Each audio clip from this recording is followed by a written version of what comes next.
ሁላችሁንም ሰላም ብያለሁ። ኦኬ አክቹአሊ እንግዲህ እኔ እዚህ ጋር የተለየ ሀሳቤ ነው ያለኝ። ቅድም ከተነሱት ውስጥ የምቀበላቸው ሁሉንም ነገር እቀበላለሁ። በመርህ ደረጃ ትብብር ያስፈልጋል። አብይ አህመድና ብልጽግና በአገሪቱ ላይ የደቀኑት አደጋ በጣም ከባድ እንደሆነ እረዳለሁኝ፣ አውቃለሁ። ትግላችንም እሱ እንደሆነ አውቃለሁኝ። ነገር ግን አንደኛ ነገር የህወሓት ቲፒኤልኤፍ እንዲሁም ኦነግ ኦላ ጋር የሚደረግ የፋኖ ጥምረት መጨረሻው ምንድን ነው? እኔ እሱ ነው የሚያሳስበኝ ከምንም በላይ። የጥምረቱ ሂደትና ዲቴል እንግዲህ እናንተ ላትቀበሉት ትችላላችሁ። ግን አፋብን የአጋርነት ሰነድ ብሎ ያወጣው የሚስጥር ሰነድ ወጥቷል። ኮንፊደንሻል የሆነ የአማራ ፋኖ ብሔራዊ ንቅናቄ አጋርነትና ቀጠናዊ ትብብር ፖሊሲ ረቂቅ የሚል ሰነድ አለ። እዛ ላይ ብዙ የታዘብኩት ነገር አለ። በዛም የጻፍኩት ጽሁፍም አለ። ቤትም ከፍቼ ተናግሬበታለሁ። ያለማመን ሌላ ጉዳይ ነው። ማያምኑ ሊኖሩ ይችላሉ። አዶን ኬር። ግን እዛ ላይ ዝም ብሎ ከየትም የመጣ እንዳልሆነ በ46 ገጽ የተጻፈ ጽሁፍ ነው። እዚህ ላይ ብዙ በጣም አነጋጋሪ ነገሮች ተቀምጠዋል። ኖርማሊ የአብይ አህመድና ብልጽግናን ለመጣል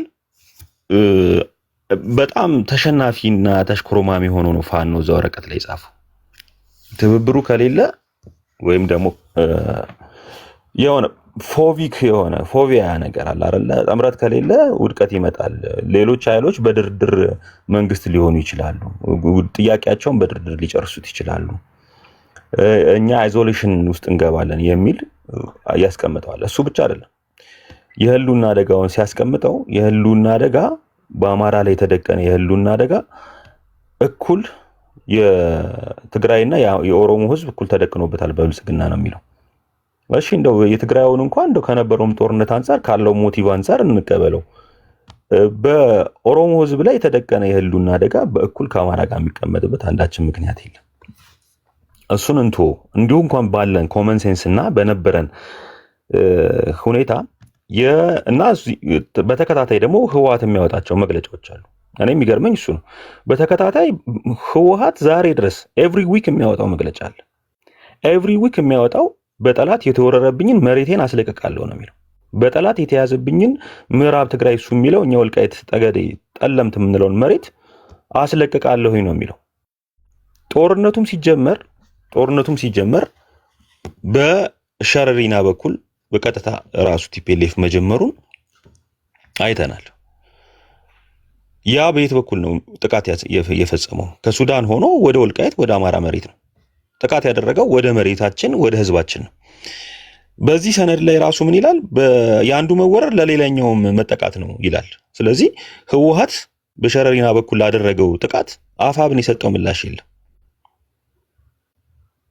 ይሄ ነው ለኛ በጣም ትልቁ ስጋታችን። አገር የመሆን ፍላጎቱን በግልጽ እየነገረን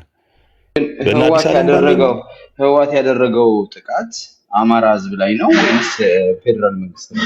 ጥያቄ የፌደራል መንግስት እዛ ጋር ለራሱ ጥቅም ነው የቆመው። አዲስ ታይምስ እዛ ጋር እሱ ያንን መሬት አንድ ኤርትራ ይፈልገዋል፣ ምክንያቱም በትግራይ ይፈልገዋል። አርሚ ሰባን እያጠናከረ ያለው በኤርትራ እያዞረ ነው ሰራዊቱን በሱዳን ውስጥ እየተዋጋ ያለው። ስለዚህ ቀጥታ ከሱዳን ጋር መገናኘት የሚፈልገው ህወሓት በወልቃይት በኩል ነው።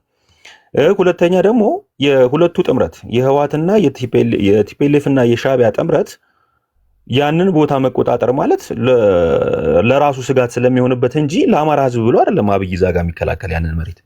ስለዚህ ሊዋጉ ይችላሉ። ነገር ግን ቪክቲም ሆኖ የሚጠቃው ህዝባችን ነው። እዛ ጋ ያለው ህዝብ ነው፣ የአማራ ህዝብ አለ። ስለዚህ ዲፌንድ ራሱን ያደርጋል። አንደኛ ከዚህ በፊት ሙሉ በሙሉ በህወሓት ተወሮ ለ40 ዓመት ሲቀጠቀጥ የነበረ የወልቃይት ጠገዴ ጠለምት ህዝብ ዛሬ ላይ አይፈልግም። ስለዚህ ራሱን ዲፌንድ ያደርጋል። ያ ህዝብ ማለት ነው ብቻውን ሲቀበር ነበር ላለፉት 27 ዓመታት ማለት ነው በጅምላ መቃብር። ስለዚህ በሸረሪና በኩል ያለ ጥቃት ሲጠቃ አንድ የአማራ ድርጅት ይሄ የኔ ጥያቄ ነው ማለት ነበረበት። በማንም በኩል ይሁን በማንም እዛ ጋር ብልጽግና ሊዋጋ ይችላል። ያለ ጥቅሙ ነው። መንግስት ነው የትኛውንም አካባቢ ለራሱ ጥቅም ስል ሲፈልግ ክፍት ያደርጋል፣ ሱዳንን ያስገባል፣ ሲፈልግ ደግሞ ሻቢያን ጋብዞ ያስገባል። ብልጽግናና አብይ ማለት ለሀገር የሚጠቅም ቡድን እንዳልሆነ ሁላችንም እኔ ወያኔ ብልጽግናን መዋጋት ከፈለገ በአየር ላይ ዋጋው ብልጽግናን በአማራ ክልል ማለፍ አለበት፣ አንድ በአፋር ክልል ማለፍ አለበት፣ ሁለት እና ወያኔ ብልጽግናን በወጋ ቁጥር አማራ ተወጋ እያልክ ነው የምትቆጥረው ማለት ነው። እና መግለጫ ማውጣት አለብህ አይደለም። ይኸውልህ መጀመሪያ ህወሓት በቀጥታ የፌዴራል መንግስቱን መውጋት ከፈለገ በሸረሪና በኩል ወደ ወልቃይት አይደለም ጥቃት የሚፈጽም፣ በሌሎች ግንባሮች መምጣት ይችላል። መንገድ አይደለም የማሰቡ ጦርነት እሱ 4 ኪሎ ሜድ ከፈለገ መንገዱ ግን ከወልቃይት ጋር አይደለም የሚጀምረው። ወልቃይት ላይ እኮ ያለው አብይ አይደለም ኔቨር ጊቭ አፕ። ወልቃይት ላይ ያለው አብይ እስከሆነ ድረስ ወያኔ ጦርነት መግጠም ካለባት እኮ ያው አብይ ባለበት መንገድ ሁሉ ትገጥማለች። ወልቃይት ላይ እኮ አማራ ፋኖ አይደለም ያለው፣ አማራ አይደለም ያለው፣ አብይ ነው ያለው። አማራ ወልቃይት የሚባል የጎንደር አማራ አይደለም። ግን እኔ ቆይ ነበር ሐሳቡን ይጨርስ። ቤቴም ዝጊው፣ ዳኒም ዝጋው፣ ወደ አንቺ እመጣለሁ። ግን እኔ እያልኩ ያለሁት ወልቃይት ላይ የወልቃይት ዘብ አለ ይታወቃል፣ የአማራ ኃይል። እሺ ግን የሰራዊት እኮ አለ፣ የመከላከያ ሰራዊት አለ አይደል? ትልቅ መከላከያ ሰራዊት ለራሱ ጥቅም ነው። ይኸውልህ መከላከያ ሰራዊት እየነገርኩ ነው፣ ጂኦፖለቲካል ኢንተረስት አለው እዛ ቦታ ላይ። ያንን መሬት ነፃ አደረገ ማለት ህወሓት ከሱዳን ጋር በቀጥታ ይገናኛል። ሁለቱ ደግሞ ሻቢያና ህወሓት በጋራ አንድ ጥምረት ፈጥረዋል። እዛ ጋር ሱዳን አለ። ያንን መሬት ተጠቀሙ ማለት ራሱ ለህልውናው ስጋት ስላለበት እንጂ ለአማራ ወይም ደግሞ ለወልቃይት አማራ ህዝብ ብሎ አይደለም ያንን ቦታ የሚከላከለው። ይሄንን ግልጽ ማድረግ ያስፈልጋል።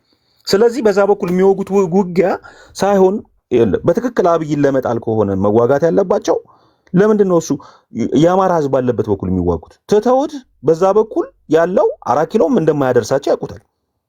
ኢንተረስታቸው መያዝ እንደሆነ እያወቁ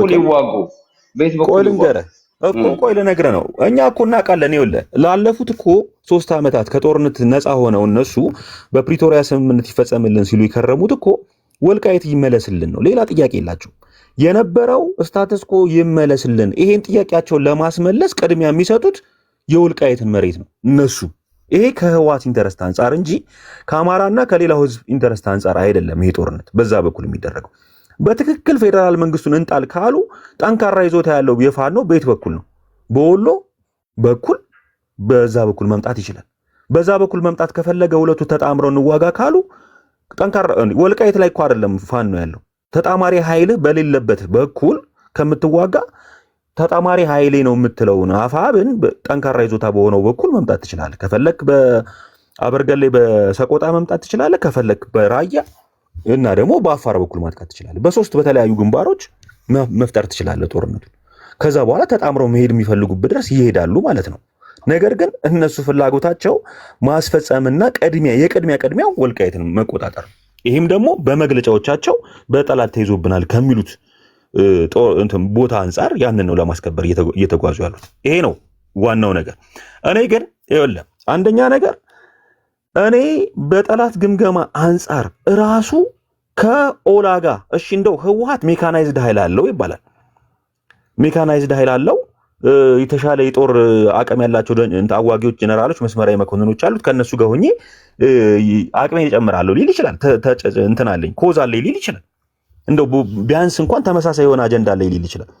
ከኦላ ጋር ምንድን ነው የምታደርገው? ኦላ ባለፉት 8 ዓመታት ኢትዮጵያ ምድር ላይ መዋጋት ከጀመረበት ጀምሮ እስኪ የትኛውን የረባ ከተማ ተቆጣጠረ? የትኛውንስ ምን ያደረገው ነገር አለ? ህዝባችንን ከመግደልና ከመጨፍጨፍ በስተቀር ከዚህ ኃይል ጋር የምታደርገው ጥምረት ምን ለማግኘት ነው? ቢያንስ እንኳን የሚያሳምን አይደለም። አብይ አህመድና ኦላ የተለያየ ዓላማ አላቸው ወይ? አንድ ናቸው። እነዛም በአዲስ አበባ ጉዳይ አዲስ አበባን መጠቅለል። እነ መንግስቱ አያና ኮሎኔል መንግስቱ አያና ምንድን ነው የሚፈልገው? የኦሮሞ ሪፐብሊክ መመስረት ነው የምፈልገው እያለ በግልጽ ወጥቶ እየተናገረ አንድም ኢትዮጵያዊ ቃና የሌለው ድርጅት ህዝባችንን ዛሬም ድረስ በወለጋ በሸዋ አሁን በቅርብ ሸዋ ላይ ጨፍጭፎታል። አፋብን በሚቆጣጠረው ደራ ተሻግሮ ወደ ሬማ ወደ ምንድነው ስሙ ሸዋ መራቤቴ ሊሻገር ኃይሉን እያስጠጋ በነበረበት ሰዓት ላይ ጭፍጭፍን ያደረገው ቤታቸውን አቃጥሎ ለዛውም ብልጽግና ሚኒሻ ጋር ተመሳጥሮ ማለት ነው። ይሄንን ሲያደርግ ምንም አላለም አፋብን። በአሩሲ የሚጨፈጨፈው በክርስቲያን ስም የሚሞተው እንዳለ አማራ ነው። በማን ነው የሚጨፈጨፈው? በብልጽግናና በኦላ ጥምረት ነው ይህንን አንድ ላይ የሚያደርጉት። የኮዝም ሆነ የዓላማ ልዩነት የላቸውም ቤተ መንግስት ያለውና ጫካ ያለው ኦነግ። ስለዚህ እነዚህን ሁለቱን አንድ ላይ አድርጌ እንዴት ነው እሱ ጥምረት የምፈጥረው ነው የምትለው? በወለጋ ቀጠና ምን ያደረገልን ነገር አለ ኦላ ህዝባችንን ከመፍጀት በስተቀር? በሸዋ ምንድን ነው እያደረገ ያለው? በየቀኑ ቢያንስ በሳምንት 2 እና 3 መኪና አማራ ከጎጃም ከጎንደር የሚመጡ መኪኖች ታግተው እንትን ይሆናሉ። እነዛ ሁሉ ግማሹ በብልጽግና ግማሹ በራሱ በኦላ የታወቀ ጉዳይ ነው። ይሄ በአጠቃላይ የኦሮሞ ህዝብ ራሱ ይመሰክራል። ራሱ እየተሰቃየበት ስለሆነ ማለት ነው። በዚህ ቡድን ከዚህ ቡድን ጋር ሆኜ ፍትህም ርህትህም ሳይመጣ የዓላማ አንድነትም ሳይኖረን ባይዘው ወይ እኔ ልንገራችሁ ይሄ ጥምረት በጋራ ሆኖ አብይ አህመድና ብልጽግና ሊጥለው ይችላል። አይችልም አይደለም። ከጣለው በኋላ ግን ሁለት ሪፐብሊክ መመስረት የሚፈልጉ ኃይሎች የፌዴራል ስልጣንን የመቆጣጠር አቅምና ጉልበት ያገኛሉ። አሁን ካላቸው አቅም ይጨምራሉ። ፋኖም ቢጨምርም ጭምር ማለት ነው። እሱም ቢያገኝ ሼር ሊኖረው ይችላል እዛ ውስጥ። ነገር ግን ሁለት ጃይንት ፍላጎት ያላቸው ኢትዮጵያን የሚጠሉ አገር መሆን የሚፈልጉ ሁለት ቡድኖች 4 ኪሎ ከደረሱ በኋላ ኢዚሊ ኢትዮጵያ ባልካናይዝድ ነው የምትሆነው። መጀመሪያ ማድረግ ያለባቸው በኮዝ መስማማት ነው። ባይዘወይ በዚህ በአፋብን ሰነድ ላይ ምን ይላል መሰለህ? ምን ይላል? ሁላችንም እንደየድርሻችን እንዳስተዋጽኦአችን የተጣማሪ ቡድኖችና ድርጅቶች እኩል ባደረግነው አስተዋጽኦ ልክ ስልጣን ሼር እናደርጋለን ይላል። ይሄ ምን ማለት ነው? አስተዋጽኦአችን ለምሳሌ ህወሓትን ብትወስድ ማለት ነው። አፋብን ኦፊሻሊ አውጥቶታል ሰነዱን። አፋብን ኦፊሻሊ አውጥቶታል። አፋብን ኦፊሻሊ አያወጣልህም። ትላንትና ጽምዶ የለም ሲል አንድ ጊዜ ኦፊሻሊ ያወጣ ሰነድ አደባባይ ላይ እኛ ባለንበት መድረክ መረጃ ብለህ ልታወራ አትችልም። ችግር የለውም። አንተ አትቀበለው ብያለሁ። አንተ አትቀበለው። እኔ ግን እቀበለው። አንተ አላማ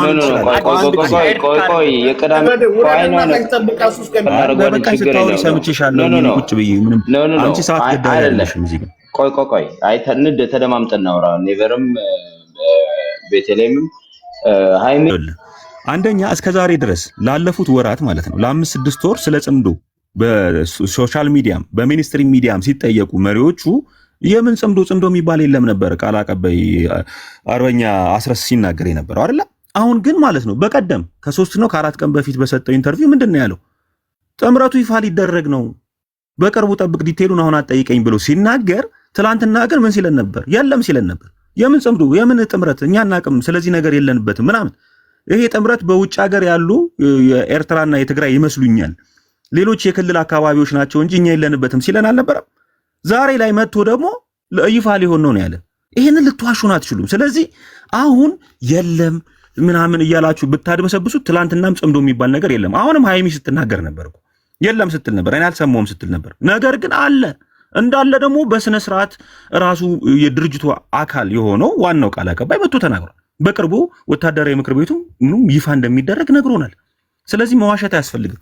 አለ ጥምረቱን በተመለከተ አሁን ሀብትሽ እንዳለው ይሄ ሰነድ የኔ አይደለም ነው ማለት ያለበት። ይሄ ሰነድ የኔ አይደለም ማለት አለበት። ግን አንድ ሐሳቤን ለመጨረስ ያክል ማለት ነው እንደ አስተዋጽኦአችን መጠን ስልጣን እንጋራለን ሲሉ ምን ማለታቸው ነው?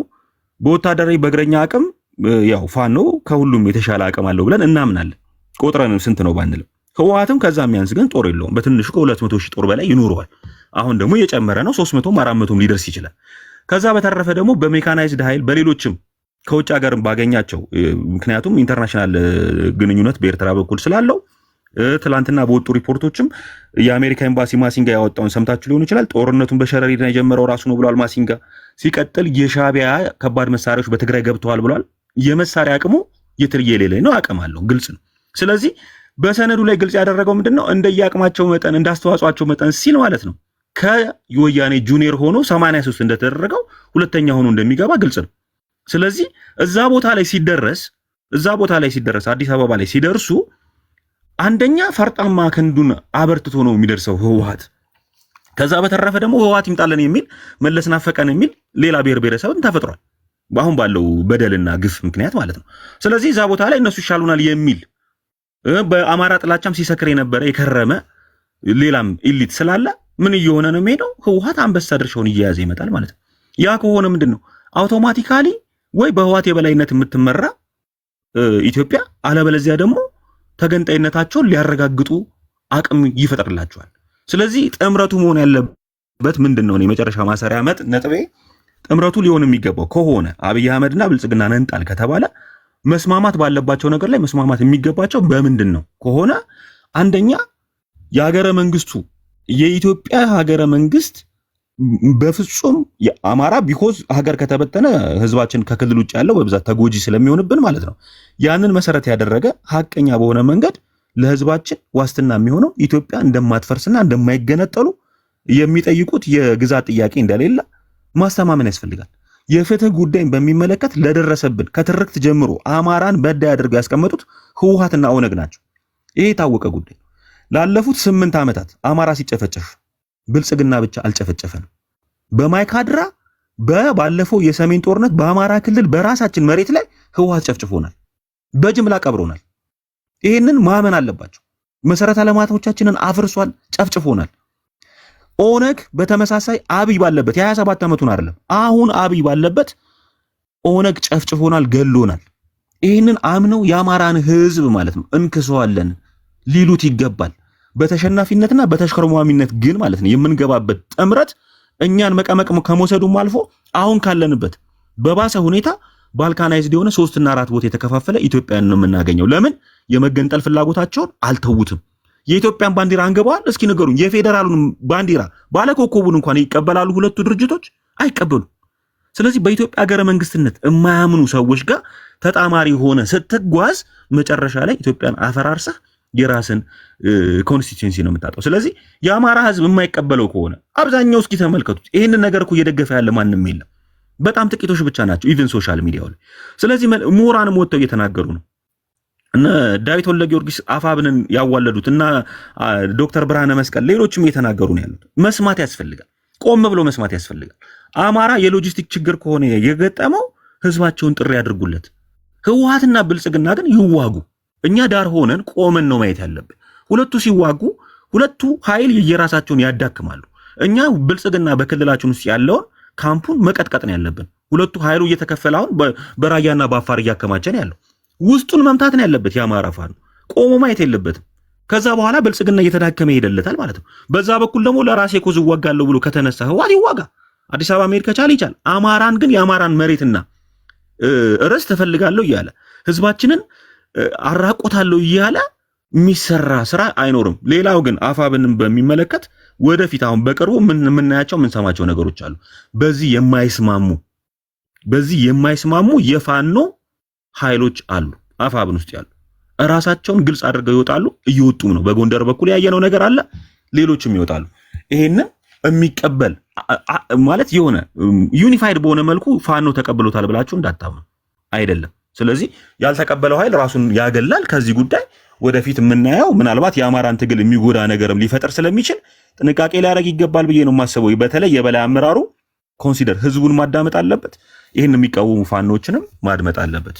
ይሄን ነው ልልህ የምችለው። አዲስ ታይምስ በሁለተኛ ዙር ምንድነው ኔቨር ጊቭ አፕ ምን ሲል ነበረ? በሸሪና ጦርነቱን የጀመረው ህወሓት ነው አለ። አንደኛ ያለ ኤቪደንስ ማውራት ራሱ ከአገዛዙ ጋር ደብል ስታንዳርድ መጫወት ነው። ብልጽግና እንቃወማለሁ እያልክ እንዳለ የብልጽግና ሚዲያዎች የዘገቡት ቅድም ሲጠቅስ ነበረ። በጣም ያሳቀኝ ነገር የአሜሪካ ሰዎች ስለሆኑ ብቻ እንመናቸው፣ እነሱ የተናገሩት ሁላ ሀቅ ነው ብሎ የሚያምን ሰው ይገርመኛል። ማለት 10 ጊዜ አይንህን አናይም ተብሎ የተባረረ ሰውዬ ከመንግስት ጎን ሆኖ ስራውን የሚያስኬድ አንድ የአሜሪካ ባለስልጣን እሱ ነግሮናልና እሱን ነው የምናምነው።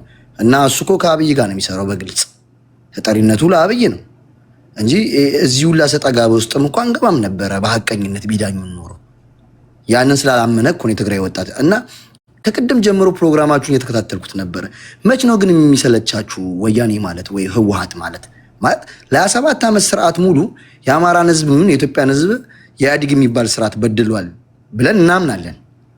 ኢህአዴግ ሁሉንም ብሄር የአማራን ህዝብ ምን የኢትዮጵያን ህዝብ የኢህአዴግ የሚባል ስርዓት በድሏል ብለን እናምናለን። ኢህአዴግ ሁሉንም ብሄር ብለን እናምናለን። ኢህአዴግ ሁሉንም ብሄር ብለን እናምናለን። ኢህአዴግ ሁሉንም ብሄር ብለን እናምናለን። ኢህአዴግ ሁሉንም ብሄር ብለን እናምናለን። አብይን በትክክለኛ ድምፅ መረጣችሁት፣ አምናችሁ አመጣችሁት አብይን አይደል? አሁን ወደ ኋላ መመለሱ ምን ያስፈልጋል? ወደፊት ከሄድን እኮ ብዙ ጥያቄ ብዙ ንግግሮች አሉ እኮ ማለት ወደ መፍትሄ እንምጣ። የአማራ ህዝብ የተገደለ የተጨፈጨፈ ነው፣ የትግራይ ህዝብ የተጨፈጨፈ ነው። ይብቃን መገዳደል ይብቃን ስንላችሁ በቃ እንደ ፍርሃት የሆነ እናንተ የበላይነት አድርጋችሁ ወስዳችሁ ቁጥር አንድ ጎረምሳ ነኝ በቲቪ ተወጥሬ ኃላፊነት የጎደለው ንግግር መናገር ቀላል ነው። ግን መሬት ላይ ካለው ሀቅ ጋር መታረቅ አትችሉም። መሬት ላይ ያለው ሀቅ ሌላ ነው። እናውቃለን እኮ በጦርነቱ ዘፍ እንደነበረው እናውቃለን። የሚካድ አይደለም። የነበሩ ስፒቾች ሄት ስፒቾች ነበሩ እኮ አይደለም። የትግራይ ህዝብን በትርክት ተወቅቷል እኮ። እናንተ አንድ ቀን አፕሪሺየት ስትሉ ሰምተናችሁ አናውቅም። ሁሌ ተበድለናል፣ እንደዚህ ተደርገናል፣ ወያኔ እንደዚህ ያደረገን፣ ከትግራይ የመጡ ሰዎች እንደዚህ ያደረገን ነው የምትሉት። ጥሩ ሲሰሩ እንኳን ስታመሰግኑ አይቻላቅም። አብይ እኮ በግልጽ አማራ የምትወጉበት ታይሚንግ አሁን ነው። ከኔ ጋር ሆኖ ወቅቷቸዋል። በተራ ደግሞ ከኔ ጋር ሆናችሁ ውጉ ብሎ እሱ ብልጦ ሆኖ የፖለቲካ ስታንዳርድ ሲጫወት ነው። በቃ የትናንትናው ስህተት ነው። ስህተትን በስህተት አንደግምም ማለት ፍርሃት እኮ አይደለም። ሁሉም ጥቅሙ ነው የሚያገናኘው። ማንም ማንንም ወዶ አይደለም። ትናንት በትግራይ ጦርነት ላይ እኮ ሁሉም የተሳተፈበት ነው። ምንም እክዳለሁ ከባል በመረጃ አሰማሃለሁ ከኛ መታሰር ጀምሮ ማለት። ስለዚህ አሁንም ቢሆን ወደ ኋላ እንመለስ። ወደፊት ነው የምንመጣው ካላችሁ ነው አሁን ማንን እየወነጀልክ ነው? አይ ዶንት አንደርስታንድ። ሀሳቡ ይገባኛል። እዚህ ሀሳቡ ሲሰጡ ነበር። አንደኛ ማንን ነው የምትወነጀል? ከቅድም ጀምሮ አንተ ይዘው አጀንዳውን ከመጣው ቤት ጀምሮ እዚህ ድረስ ነው እኮ። አሁን አንተ ስለምትቀለኝ ነው አንተ ቤት መጥቼ እየተወያዩ ያሉት። እዛ እኮ አልገባሁም ማለት ሀሳቤን ማዳመጥ ችግር የለውም። እኔ ሀሳብን አዳምጥ። ሀሳቤ ግልጽ ያልሆነ ቦታ ላይ ጻፈውና ክሊር እንድታደርግልኝ እኮ ለዛ ነው። ችግር የለም። እነ ቤርጊ ፓፕን ሲያወሩ ነበር እኮ ጥሙን አይደለም ስናዳምጣችሁ ነበረው። ስለዚህ ወልቃይትና ህሞራ ላይ ህዝባችን እንደዚህ ትላላችሁ እንዴ? የኛም ህዝብ እኮ በደብዳቤ እንዲገደል ከዛ ክልል እንዲወጣ ወያኔ ተብሎ እኮ ታዟል እኮ በዚህ ሳምንት ውስጥ እነ ደመቀ ያወጡት ደብዳቤ ነበረ። እዚሁ ልለጥፍልሃለሁ በፖሊስ ድጋፍ። ይሄንን እኛ የአማራ ህዝብና የአማራ ታጋይ ነው ብለን አላምንም። ይሄንን እያደረገ ያለው ብልጽግና ነው ብለን ነው የምናምነው። እናንተ ደግሞ አይ ህዝባችን እዛ ያለው እየተተኮሰበት ነው ትሉናላችሁ ሲል ነበር እኮ ቅድም። ወደ ወልቃይት የተኮሰው ሸረሪና ላይ ህዝባችን ላይ ነው ሲል ነበረ። በአንድ በኩል ደብረ ስታንዳርድ ስትጮቱ ይሄንን እያደረገ ያለው የትግራይ ህዝብ ላይ ግፍ እየሰራ ያለው የአማራ ህዝብ አይደለም ወይም የአማራ ኃይል አይደለም ትሉናላችሁ። ኦኬ እሱ ካልሆነ ሸረሪና ላይ እኛ አንደኛ ውጊያ ውስጥ ከገባ ለአንድ ጠላት ውጊያ ትመርጥለት ገብቷል። ይሄ ጠላት አንተ ጠላት ብለህ የምትጠራው እኛ ወዳጅ ብለህ የምንጠራው አንተ አትመርጥለትም። ውጊያ ባይሆን ጥሩ ነው። ውጊያ ከመጣ ግን አንተ አትመርጥለትም። በተመቸው ቦታ ሰዓትም ፍላጎትም ይዞ ራሱ ነው የሚዋጋ። ስለዚህ እናንተ ራሱ አልተግባባችሁ። መጀመሪያ ክሊል አድርጉት ነገሩ። ጥላቻችሁ ከትግራይ ህዝብ እንደሆነ ነው የሚያሳየኝ እኔ ከንግግራችሁ እንጂ ቲፒኤልኤፍ ትላላችሁ። ቲፒኤልኤፍ ራሱ ፓወር የለውም እኮ በይሳ ታንክ አልያዘም፣ ድሮን አልያዘ። ምንድነው ሁሉም በገባንበት ቤት የሰለቸን ለ27 ዓመት የሰለቸን ወሬ ከስልጣንም ጥሎ በአንድ በኩል እኔ ቴንሽን ውስጥ እንዳላችሁ ነው የሚገባኝ። የሆነ የሰፈራችን ትልቅ ሰውዬ ነበሩና ህፃናቶች እየተጮቱ ምናምን ግቡ ሲባሉ አይገቡም። ኧረ ግቡ፣ ከዛ አይገቡም። የሆነ ጭራቅ አለ የሆነ ጥቁር ጅብ አለ ምናምን ብለው እንደ ተረት ነገር ነግረው አስፈራርቶ ያስገቧቸዋል። አሁን ሰፊውንም የአማራ ህዝብ ከትግራይ ህዝብ ተስማምቶ እንዳይኖር እንደ ሆረር ፊልም እየነገራችሁ ነው ልታስፈራሩት የምሞክሩት። ምን ከትግራይ የመጡ ሰዎች እኮ ኢትዮጵያን ሲያስተዳድሩ የነበሩ ሰዎች ናቸው። በዚያ ያለ የኢትዮጵያን ህዝብ አልጨፈጨፉም። ዲቤት እናድርግ ከተባባለ ይህን ያለ ሀገር ስጋት ውስጥ አልጣሉ። ጭቆና ነበረ፣ እስራት ነበረ፣ በደል ነበረ። ዲቤት እናደርጋል ነበረ። የሚካር ነገር የለውም። ይህን ያህል ግን የጎላ ነገር አገር እስከ መፍረስ ስልጣኑም ያላቸው እንኳን ለመገንጠል ከትግራይ ኢሊቶች ጋር እኮ የሚያጣላቸው ፓወሩ በነበራችሁ ሰዓት ትግራይን የተሻለች አላረጋችሁም ተብሎ እኮ ነው በራሳቸውም ሰው የሚያስመታቸው። ሁሌ አንድን አካል በቃ ስለጠላችሁ ብቻ ሙሉ ነገር መፈረጅ ጥሩ አይደለም። ይሄ የትም ፖለቲካ ውስጥ የትም እርምጃ አያስኬዳችሁም። ለዛ አንድ ስቴፕ የሚያደርጋችሁት እያልናችሁ ያለ ነው። ሰላም የምንፈልገው ወይ ለአንተ ብዬ ወይ ለእኔ አይደለም፣ ለእኔም ለአንተም ነው ሰላሙ የሚበጀን። ካልሆነ እኔ እናንተ የተተኳኮስ እንኑር የምትል ከሆነ ለአንተ የሚያንስ አቅም የለኝም፣ እኔም አንተም ለእኔ የለህም። ማን ይጎዳል? መሬት ላይ ያለው ህዝብ ነው የሚጎዳው። አዲስ አትጎዳም። 100% እነግርሃለሁ። እኔም አልጎዳም፣ ያለንበትን ቦታ ስለምንተዋወቅ ማለት ነው። መሬት ላይ ያለው ህዝብ ግን እንዴ የወልዲያ መንገድ ስለተዘጋ እኮ በአፋር ተኬዶ እኮ የአማራ ህዝብና የትግራይ ህዝብ የሚገበያየበትን ግብይት እኮ ደርቆ ነው የቀረው። እኔ መቀሌ ዩኒቨርሲቲ ስማር በሀይቅ ነበር ማልፈው፣ በደሴ ነበር የሚሄደው። አልጋ እጠቀማለሁ፣ ምግብ እበላለሁ፣ ከፍዬ ነው የምበላው፣ በነፃ አይደለም። እዛ ጋ ያለው ገበሬ እዛ ጋ ያለው ነጋዴ ይጠቀማል። ነገሮችን ሁላ በአንድ አዌርነስ ማየት ጥሩ አይደለም። አሁን እናንተ የፈለጋችሁበት ሀገር ላይ ተቀምጣችሁ ጥላቻ መስበክ ጥሩ አይደለም። አንተን አላልኩም፣ ከዚህ በፊት ሲናገር የነበረውን ሀሳብ ነው ማለት። እስቲ ከወያኔ አስተሳሰብ ውጡ እስቲ፣ ሁሌ ወያኔ። ከዛ ምን አላችሁ? አይ እኛ ከትግራይ የሚመጡት ሰዎች አይዲያቸውን ማየት እንፈልጋለን፣ ወልቃይትን የተመሳሰሉትን አስረክበው ከሆነ ከኛ ጋር የሚደራደሩት ያንን ተቀብለን እንሄዳለን ትላላችሁ እንዴ? እንደዛ ስትሉ ቤት ማለት ከትግራይ ላይ ወጣቱ ደሙ የሚፈሰው የሚዋጋው ለኩል ጥቅም ካልሆነ እኔም ማምነው በኩል ጥቅም የያዝ ሁሌ እየተዳማ ከሚኖር አዲስ ሶሉሽን ብዬ አመጣው። ተነጋግሮ ከሰሊጥ ነጋዴ ልጆች በሁለቱም ወገኖች ተገለው ገበሬው ተነጋግሮ ይጠቅመኛል የሚለውን መፍትሄ አስቀምጦ ይኑር ነው የምለው። አይ ይሄ አያዋጣንም፣ በእኛ የበላይነት መሬቱ ተቀምጦ ይኖራል የምትሉ ከሆነ አያዋጣማ። ሁለት ወዶ እኮ አይኮንም። ስለዚህ የሚሆነው ሁለቱ ገበሬ ስማማ ነው። እኔ ሁሉም ቤት የምናገረው ቃሌ ነው። አይ ይሄ ገበሬ መስማማት የለበትም በእኛ የበላይነት ነው የሚቀመጠው ካላችሁ እንዴ፣ በእኛም ወገንም እኮ የበላይነትን አይቀበልም፣ የበታችነትንም የበላይነት አይቀበልም። አብሮ በመኖርን ያምናል። ካልሆነ ደግሞ አይ እኔ ቁጥሬ ብዙ ነው እየደቆስኩ ነው የምኖረው። ቅድም ሲሸለል ስለሰማሁ ነው። እኛ ቁጥራችን ብዙ ነው፣ ከ20 ሚሊዮን ከ50 ሚሊዮን በላይ እንበልጣለን። ሁሉ ጊዜ በትርክት ደረጃ የሚነገረው ቁጥር አገርን ነፃ ሲያወጣ አላየንም። እነ እንግሊዝን ማየት ይቻላል። ሰው በቁጥር ነው የሚያስበው። የትግራይ ህዝብ በቁጥር የሚያምን ህዝብ አይደለም። የበላይንም የበታችነትን የማይቀበል እጥር ምጥንቅጥን ያለ ህዝብ ነው። መብቱን ግዴታውን የሚያውቅ ህዝብ ነው።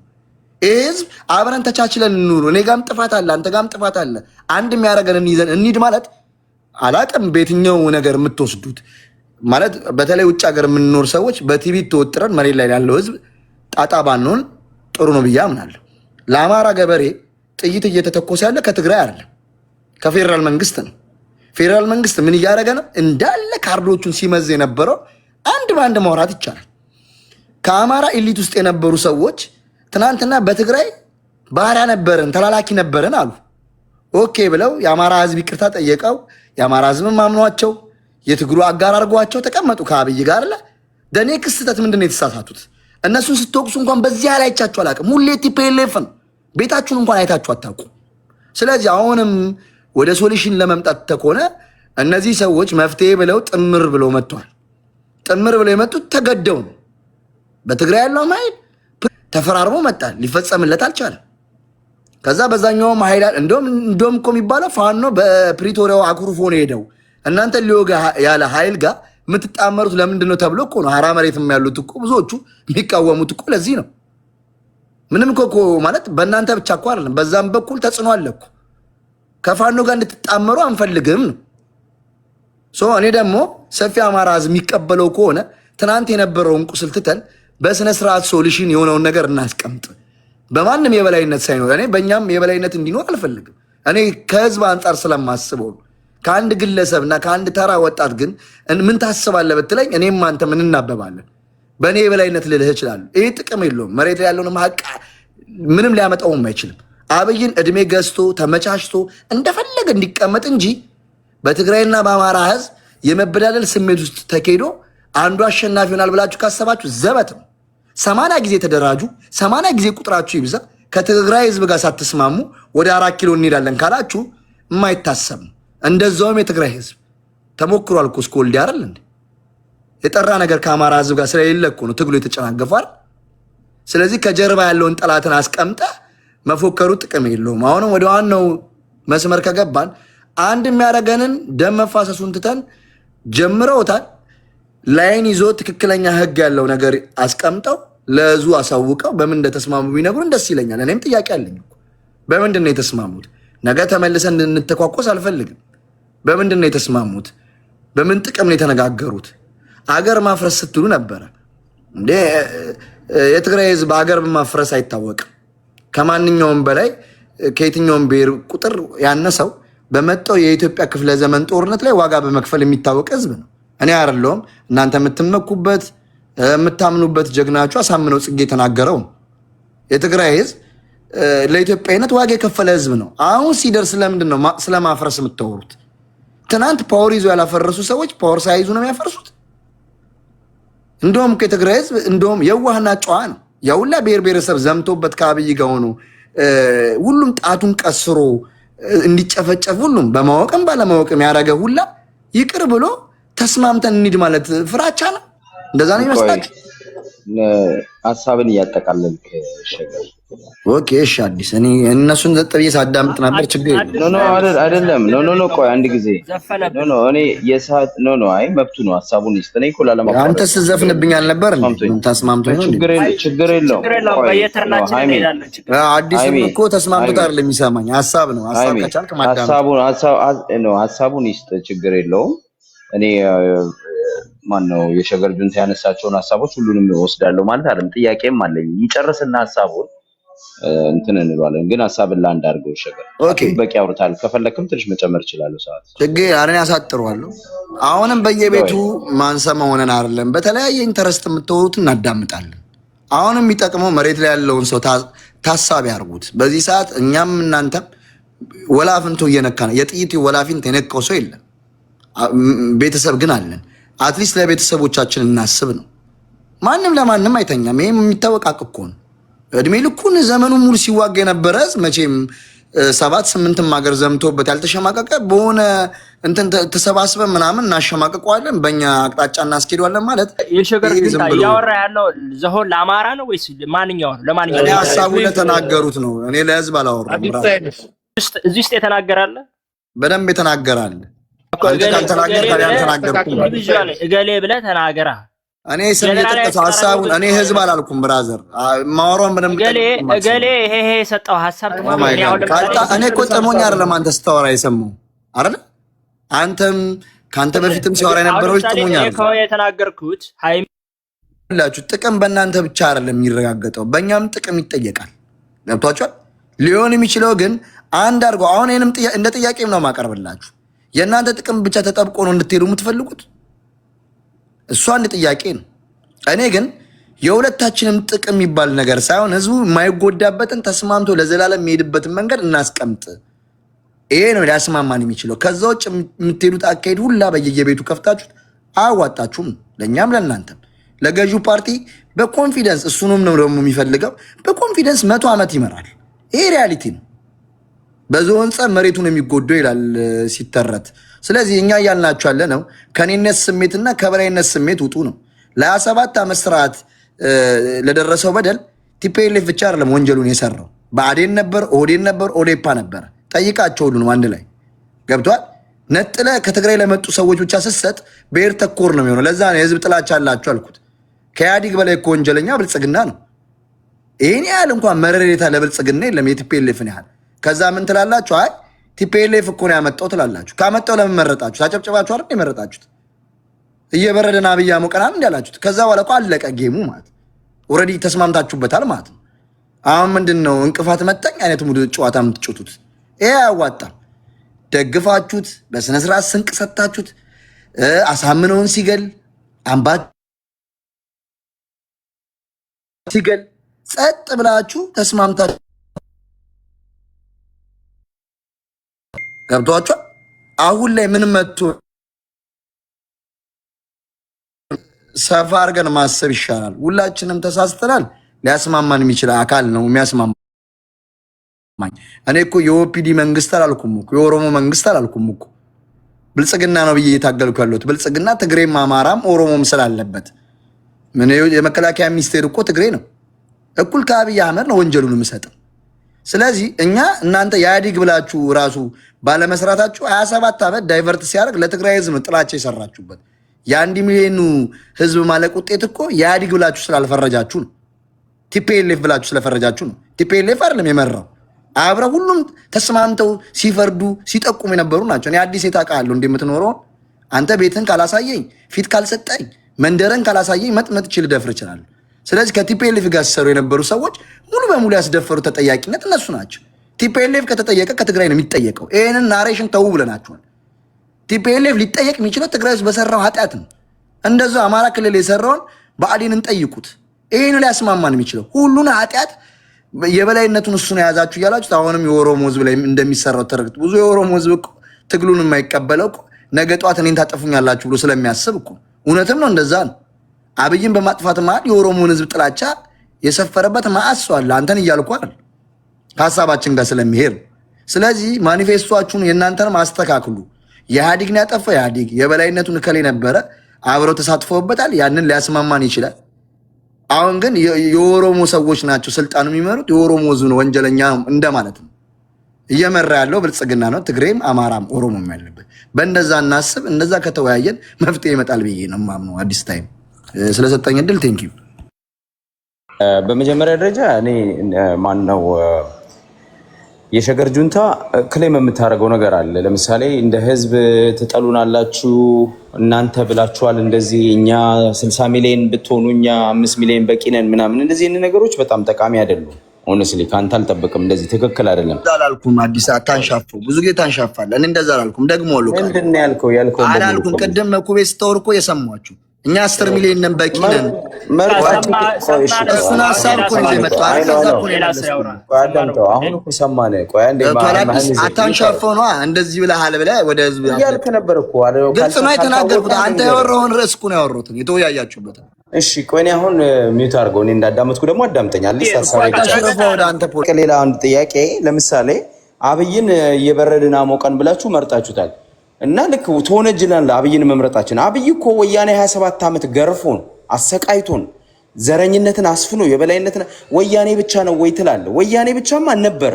መለስ ዜናዊ ወያኔ ነበረ፣ ኢትዮጵያ ጠቅላይ ሚኒስትር ነበረ፣ ኢታማዦር ሹሙ ሳሞራ ነበረ፣ ደህንነቱ ጌታቸው አሰፋ ነበረ፣ ወያኔ ነበረ።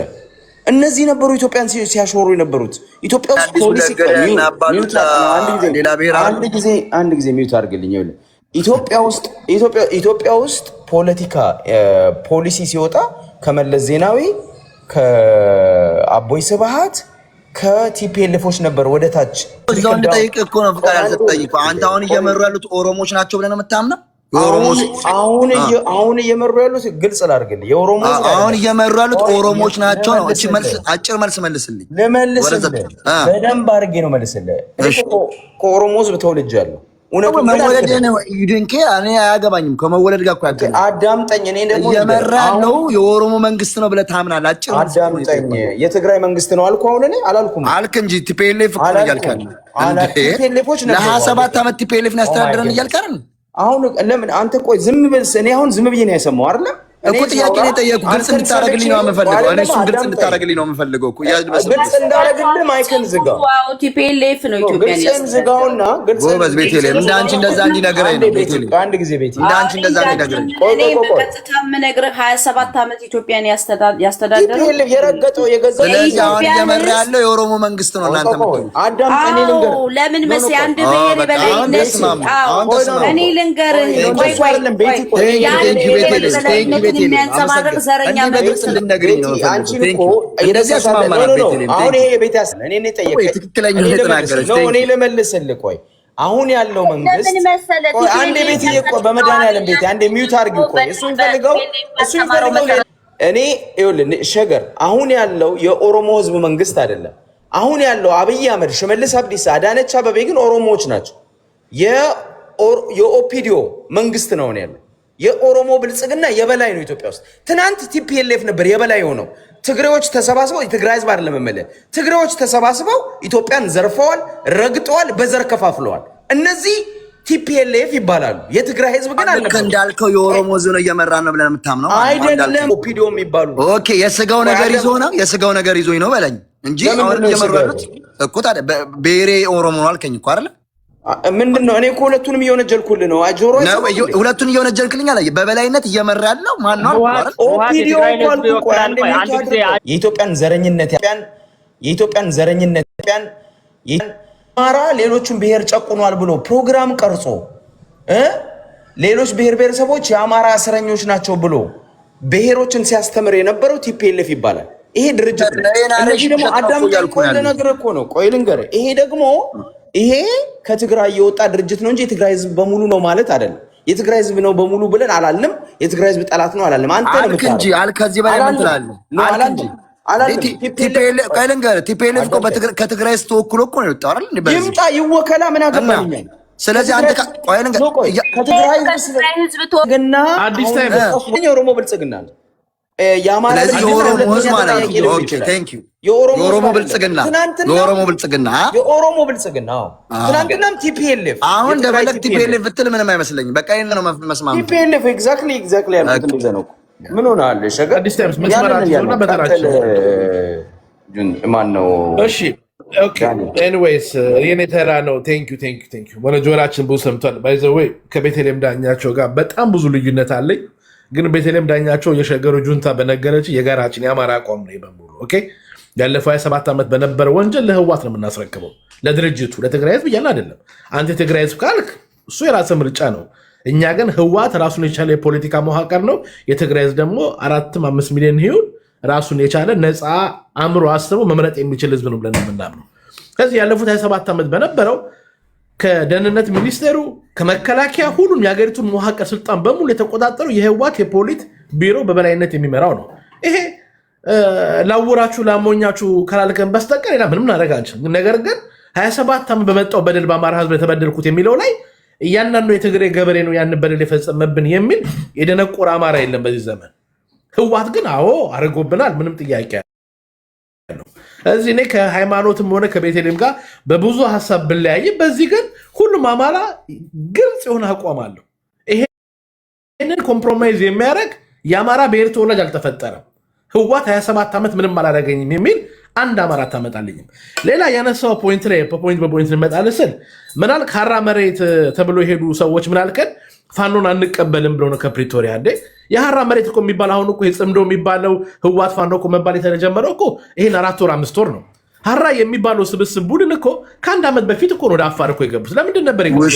ውሸት መቀኑን አስተውሰኝ። ውሸት ብራዘር ያንተን እከክ ፖለቲካ ጸጥ ብዬ ነው ያዳመጥኩ። ተመችቶኝ ያንተንም ላጭ ተቀብያለሁ። በቃ አሁን ሚውት አድርግ። ሀራ የሚባለው ጌታቸው ረዳ ከስልጣን ከወረደ አልፎታል። ከአንድ ዓመት በፊት ነው ሀራ የሚባለው መሬት ላይ የትግራይ ተገንጥሎ ሄዱ ቡድኖች ዋናቸው ለምንድን ነበረ? ከኤርትራ ጋር በነበረው ግንኙነት አልተቀበሉትም።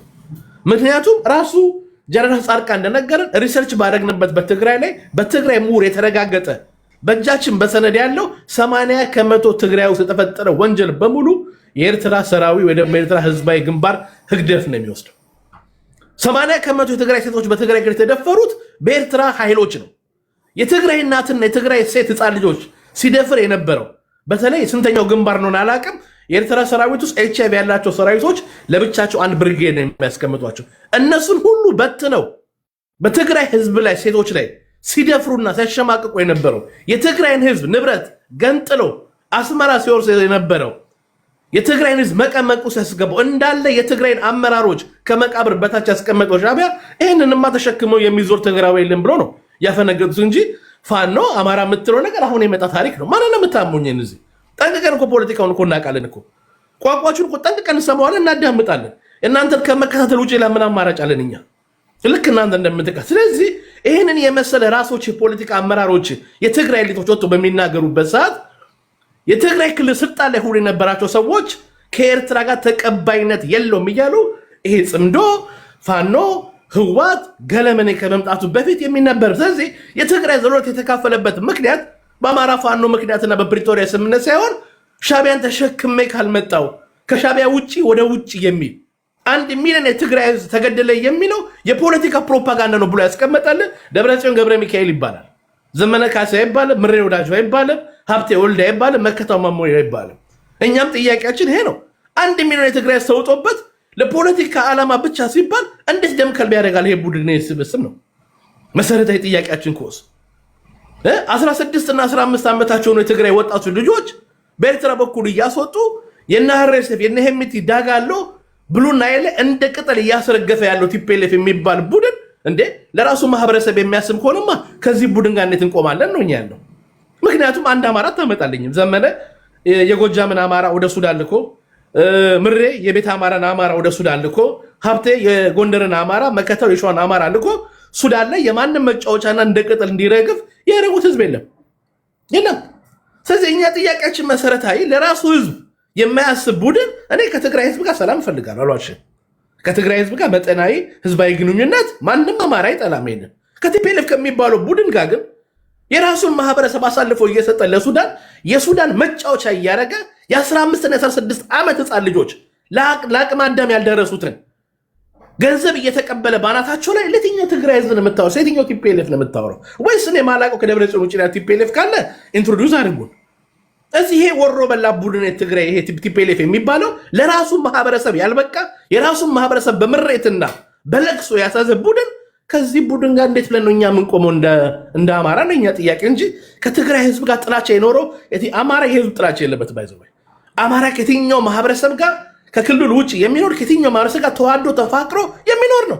ነፍ ትግሬዎች እኮ አሉ እኮ በቤተ አማራ ነፍ ትግሬዎች እኮ አሉ ጎጃም ውስጥ ማንም ይነቃቸው። ለምን የህዝብ ጥላቻ የለንም እኛ። ከዚህ እኛ ግን ጥያቄ ግን ይሄ ቲፒኤልኤፍ የሚባለው ቡድን ጋር አሁን እኮ ልክ ትግራይ እኮ ወጣት ስብስብ እኮ ኖሮ እኮ ከህዋትም አሁን ለምሳሌ ወደ አማራ ስትመጣ የትኛውን የፋኖ አመራር ብጠይቅ ጸረ ባዴን ናቸው። ባዴን አይደግፉትም። ለምን? ያለፈው 27 ዓመት ልክ አንተ እንዳልከው በባዴን ላይ መዋቅር ላይ ተላላኪ ነን ብለው ከተላላኪ ውጭ ምንም ሚና አልነበረንም ብለው እናንተም መስጧቸውን ትእዛዝ በእኛ ላይ ስለሚያወርዱ ጸረ ባዴን ነው እንዳለ የፋኖ ታጋይ በሙሉ። እዚህኛ የምንፈልገው ደግሞ እኔ በበኩል የምፈልገው ጸረ ቲፒኤልኤፍ የሆነ ትግራይ ወጣት ነው። ያለፉት 27 ዓመት እኛም ከኢትዮጵያ ህዝብ ጋር አብረን ደቅቅ ያለው የሚል የትግራይ ወጣት መጥቶ ቢታገል ኢዝ ዌልካም። ለምን? ህዝብ ነዋ። ትግራይ መቼ ሳንገል ጥላትም እንግዲህ እኔ በበኩሌ እንደዚህ አይነት ዓላማ የለኝም። ራስህን ግን ከፍ አድርገህ ኮፍሰህ ግን ማውራት ግን ምን ሞራል አለ? አሁን እኮ የእናንተ እኮ የፖለቲካ እኮ ስሌት እኮ ግልጽ ነው። እናንተ ናችሁ እንጂ አማራ ላይ የተጣበቃችሁት እናንተ ናችሁ። እንግዲህ አፕሮች እኔ ባይዘው በዚህ ምንም ጥያቄ የለኝም።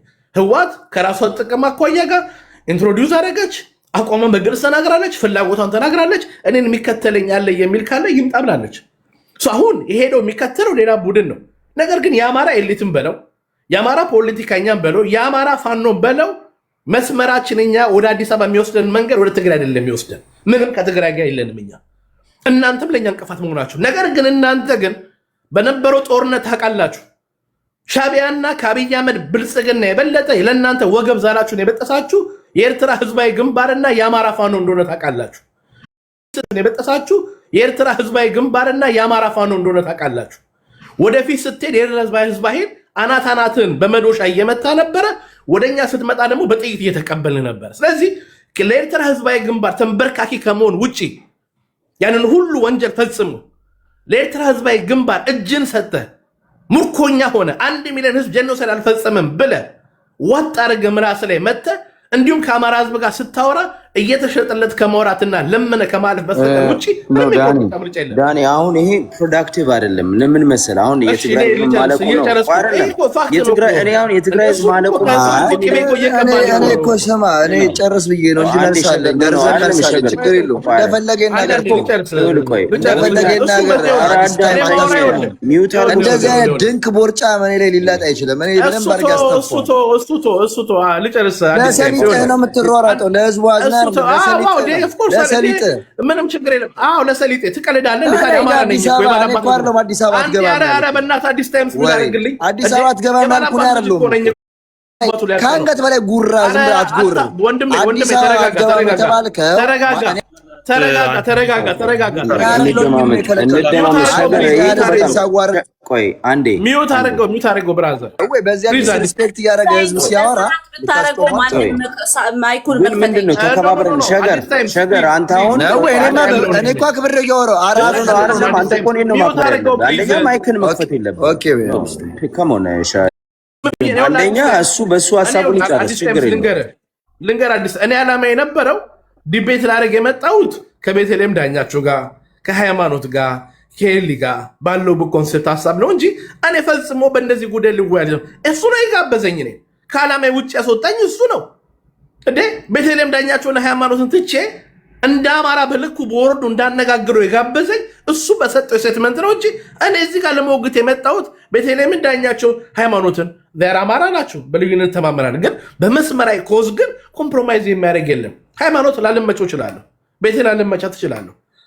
ግን በቲፒኤልኤፍ ጉዳይ ስትመጣና የቲፒኤልኤፍን ወንጀለኝ ለመሸፋፈን ግን ሲኬድ ግን ኮምፕሮማይዝ እንደማያደርጉት ቤተልሔምን አይቻለሁ እንጂ እኔ ዓላማዬ ለአንተ ለመመለስ አይደለም የመጣሁት። እኔ በዚህ ሰዓት ለአንድ ለቲፒኤልኤፍ ደጋፊ ለህዋት መመለስበት ምንም ምክንያት የለኝም። ለምን?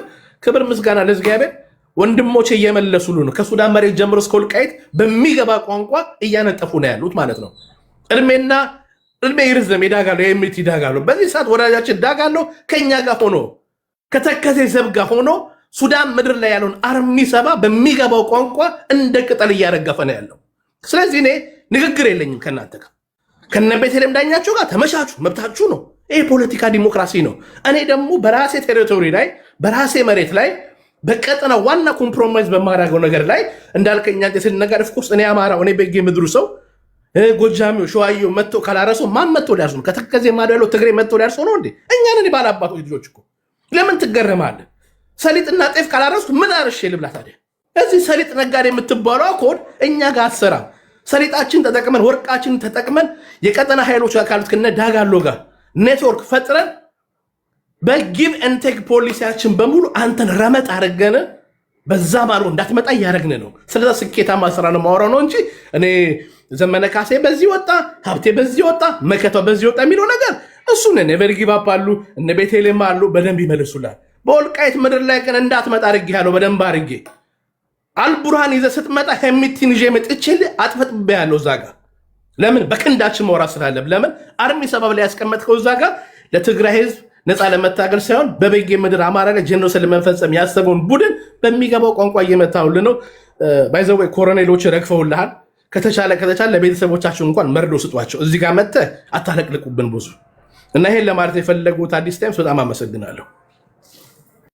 እኔ ተራ ነው አዲስ አበባ አዲስ ታይም ግን አካሄድ ምናምን እንዳትለኝ እኔ ሰዋራ ማውራ ተከባብራችሁ አውሩ። እኔ አሁን በሱ ማውራው ነገር ያደርጋል። የሱ አገላለጽ የዳኒ ማገላለጽ ትንሽ አልተመቸኝም። ሆነስሊ ችግር የለው። እኔ በደንብ ያስረዳዋል። አሁን ቤተልሔም ነች ትሄድ አዶ ነው። እኔ እኮ አጀንዳው በዚህ እንዲሄድ አይደለም። እኔ ሀሳብ የፈለኩት ጫናታል ከዚህ በፊት ሲያወሩ ጫና አላደረኩብህም። እኔ እኮ ኦፕን ማይንድድ እናንተ ችግር የለውም እኮ አሁን ሁላችንም ማውራት ጥያቄው አሁን እኔ አንተ ላይ ጫና አይደለም በሚያወራውም እኔ መልስ መመለስ በጣም መብት ነው። መልስ እሱን አይደለም እያልኩ ያለሁት ይኸውልህ የኔን ፖይንት እንድትረዳልኝ ነው። የኔ ፖይንት ምን መሰለህ? ኦኬ እኛ አዝ ፖለቲካል ሶሳይቲ እንደ ኢትዮጵያ ማህበረሰብ የፖለቲካል ሶሳይቲ ትናንት ያለፍንበት የኢህአዴግ ስርዓት የኢህአዴግ የቲፒኤልኤፍ ስርዓት ምን ተማረ? ምንድን ነበር ችግሩ? የነበረው ጭቆና ምንድን ነበር? አሁን ያለው የብልጽግና ጭቆና ምንድን ነው? የኔ ሰፈር ጨቋኝ፣ የኔ ሰፈር ሌባ፣ የኔ ሰፈር ዘረኛ ትክክል ነው እንደብቀው ሳይሆን ትናንት የሄድንበት መንገድ ለትግራይ ያመጣው ምንድን ነው? ለኦሮሞ ያመጣው ምንድን ነው? ለአማራ ያመጣው ምንድን ነው? ለኢትዮጵያ በአጠቃላይ ያመጣልን ምንድን ነው? ከዚህ እንዴት እንማርና አዲስ የሚመጣው የፖለቲካል ሪፎርም አዲስ የሚመጣው የፖለቲካል መስመር የተሻለ ይሁን የሚለውን ሀሳብ እንድናዋጣ ነው። እኔ ጥምዶ የሚባለውም ከመጣ ማለት ነው ምንድነው ሊሆን የሚችለው ነው? በምን መስመር የሚያገናኘን ምን አለ ነው ጥያቄው። ፖይንቱ እሱ ነው። እናንተ ውስጥ ነው ያላችሁት እና ከስሜት ወተን ይሄንን ብናነሳ ሊያስተምርን ይችላል፣ ሀሳብ ልናዋጣ እንችላለን። እሱን ነው የምለው። ቀጤ ቤቲ። እሺ አመሰግናለሁ። ማይክ ግን ከፍተው እንዳያስቆሙኝ አዲስ አዳምጫችኋለሁ ሁላችሁንም በስነ ስርዓት። ስለዚህ ለተናገራችሁት መልስ ሰጠን ወደ ጽምዶ እንሄዳለን ማለት ነው። ምንድነው የመጀመሪያው እኔ አሁን ላይ ይሄ የሸገር ጁንታና ዳንኤል እስራኤል ለአማራው ህዝብ ምንም ልዩነት የላቸውም። ባይዘው ዳንኤል እስራኤል እና መሰሎቹ በአሁኑ ሰዓት እኛ የወልቃይት መሬት ከተመለሰልን የደራ አማራ፣ የጎጃም አማራ፣ የሸዋ አማራ፣ የቤት አማራ አይመለከተንም በሚል እነ ኔቨር ጊቭ አፕ አሁን ለምሳሌ እንደሰማው እዚህ መድረክ መጥቶ ለምሳሌ ህወሓት ስትመጣ መምጣት ያለባት በራያ በኩል ነው እንጂ በወልቃይት በኩል መምጣት የለበትም በሚል የሚዘገንን ፖለቲካ ሲሰራ ሰምተነዋል። ሶ በአሁኑ ሰዓት የኛ ምንድነው ቅድመ ሁኔታ እንደ አማራ የህልውና ትግል ላይ ስላለን ስፔሻሊ የወልቃይት መሬት ለኛ ፕራዮሪቲ አይደለም። በአሁኑ ሰዓት መጀመሪያ አማራ እንደ ህዝብ መኖር አለበት ብለን እናስባለን። እነ ዳንኤል እስራኤል እና ኔቨር ጊቭ አፕ ግን ካሁን በፊትም በአማራ ፖለቲካ በፋኖ ትግል ውስጥ ገብተው ፋኖዎቻችንን መሪዎቻችንን በማንቋሸሽ እና የአማራን ትግል መሬት ላይ ገብተው እርስ በርስ በመበጣጠስ የአማራ ህዝብ ዛሬ የደረሰበት ቦታ እንዳይደርስ የአንበሳውን ድርሻ የወሰዱ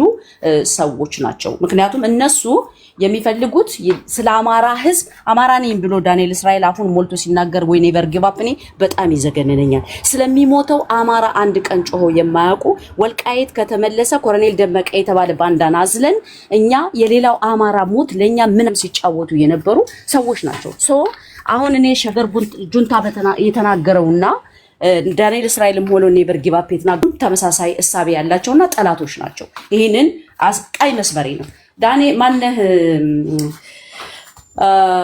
የሸገር ጁንታ አንድ ሁለት ነገር ልልህ ፈልጋለሁ ላንተ ይውልህ የሸገር ጁንታ አሁን መሳሳት የሌለብህ አንድ ነገር ነው ላንተ መመክር ምንድነው የድሮ ያተላላኪ ነን ያለው አማራ የለም ያተላላኪው አማራ ተላልኮ በፈጠረው ችግር ህወሓት በሰራችው መርዝ የአማራ ህዝብ ዋጋ ከፍሎ ገበሬው በድሮን ተጨፍጭፎ በረሃብ በበሽታ በትራኮማ በብዙ መንገድ ሳይኖረው መብራት ሳይኖረው ለዘመናት የተጨቆነ የአማራ ህዝብ በቃይ ብሎ ታጥቆ ተነስቷል። ባይዘው አማራ ባይነሳ ዛሬ ላይ እና አንተ ራሱ በዚህ ደረጃ የህዝብ የጋራ የሆነ ግንኙነት እንዲኖረን ወይም ደግሞ እንደ ህዝብ የትግራይና የአማራ ህዝብ መጣላት የለበትም ብለህ አትመጣም ነበር። በእርግጠኝነት አያምሹር በህወሓት ዘመን የበላይነት በነበረ ጊዜ ወይ ህወሓት የበላይነት በነበረበት ሰዓት ይሄንን ሐሳቢ አታንጸባርቅም ነበር። ምክንያቱም የዚህ የትግል ባለቤት ነህ ምንድነህ አቅም ያለህ ነህ። አማራ ቢሞት ቢገደል ያ ሁሉ መከራ ቢደርስበት ለናንተ ሰርግና ምላሻችሁ ነበር። በነገራችን ላይ አንድ ነገር እኔ የምነግርህ እኔ እንደሌላው ይሄ የፖለቲካ ኮሬክትነስ ምናምን የማያስጨንቀኝ ሰው ነኝ። ምክንያቱም ህዝቤን መጥፋት ያለብኝን ተፍቼ ማንቃት ስለምፈልግ በሰርጋችሁ ሳይቀር አማራ ሀድጊ ብላችሁ እኮ በሰርጋችሁ አማራን እየሰደባችሁ የምትደሰቱ ህዝብ ናችሁ። ባይዘው ግን ስህተት አይታረምም አይባልም። ስህተት ይታረማል። እኛ በራሱ እንደ አማራ በህዝባችን ውስጥ በዘልማድ የሚነገሩ ህዝብን ሊያስቀይሙ የሚችሉ ንግግሮች እንደነበሩን ያስታውሳሉ። የአማራ ህዝብ ጻድቅ ነው ልል በፍጹም አልችልም። ከድንቁርና የኢትዮጵያ ህዝብ እንደ ህዝብ ከድንቁርና ከኋላ ቀርነት የራሱን ማህበረሰብን የራስን ህዝብ ታፔላ በመለጠፍ እርስ በርሱ ሲመታታ ሲገዳደል ሲሰዳደብ የነበረ ዛሬ ይሄደ ስፔሻሊ ደግሞ በዚህ በሶሻል ሚዲያ አሁን ዘመኑ በሰለጠነበት ዘመን በህዝብ ጆሮ ውስጥ እየገባ ብዙ ዋጋ ያስከፈለ ነው እና ምን ልልህ ነው አሁን ላይ አንተ አሁን በዛ ዘመን ቲፒኤልኤፍ ብቻ አይደለም አማራው ራሱ ኢንቮልቭ አድርጎበት ነበር ለምትለው ይኸውልህ አማራ እኔ ሳድግኒ በዘመኔ እኔ ቲፒኤልኤፍ ትዝ ይለኛል አባቴ ጆሮ ወያኔ ልትገባ ስትል በጆሮ ሬዲዮ አድርጎ ወያኔ ሀድጊ አማራ እያለች እየተናገረች አባቶቻችን ያንን በሬዲዮ እየሰሙ ህወሓት ግን የአማራ ጠላቱና እንደመጣች ግን አባቶቻችን ራሱ አያውቁም። እኔ ወታደር ልጅ ነኝ በነገራችን ላይ በዛ ልክ የአማራ ህዝብ በምንም ካልኩሌሽን አንድ የኢትዮጵያ አካል የሆነ ህዝብ በለው ድርጅት በለው ማኒፌስቶ ነድፎ አንድን ማህበረሰብ ጥላት አድርጎ በዛች ሀገር ላይ ከእርስት እስከ ኤግዚስተንስ እንዳይኖረው አድርጎ ይመጣል ብሎ የሚያስብ የአማራ ህዝብ አልነበረም። ከዛ አማራ ያልታጠቀ ህዝብ ታውቀዋለህ፣ ፖለቲካ ያልሰለጠነ ህዝብ ታውቀዋለህ።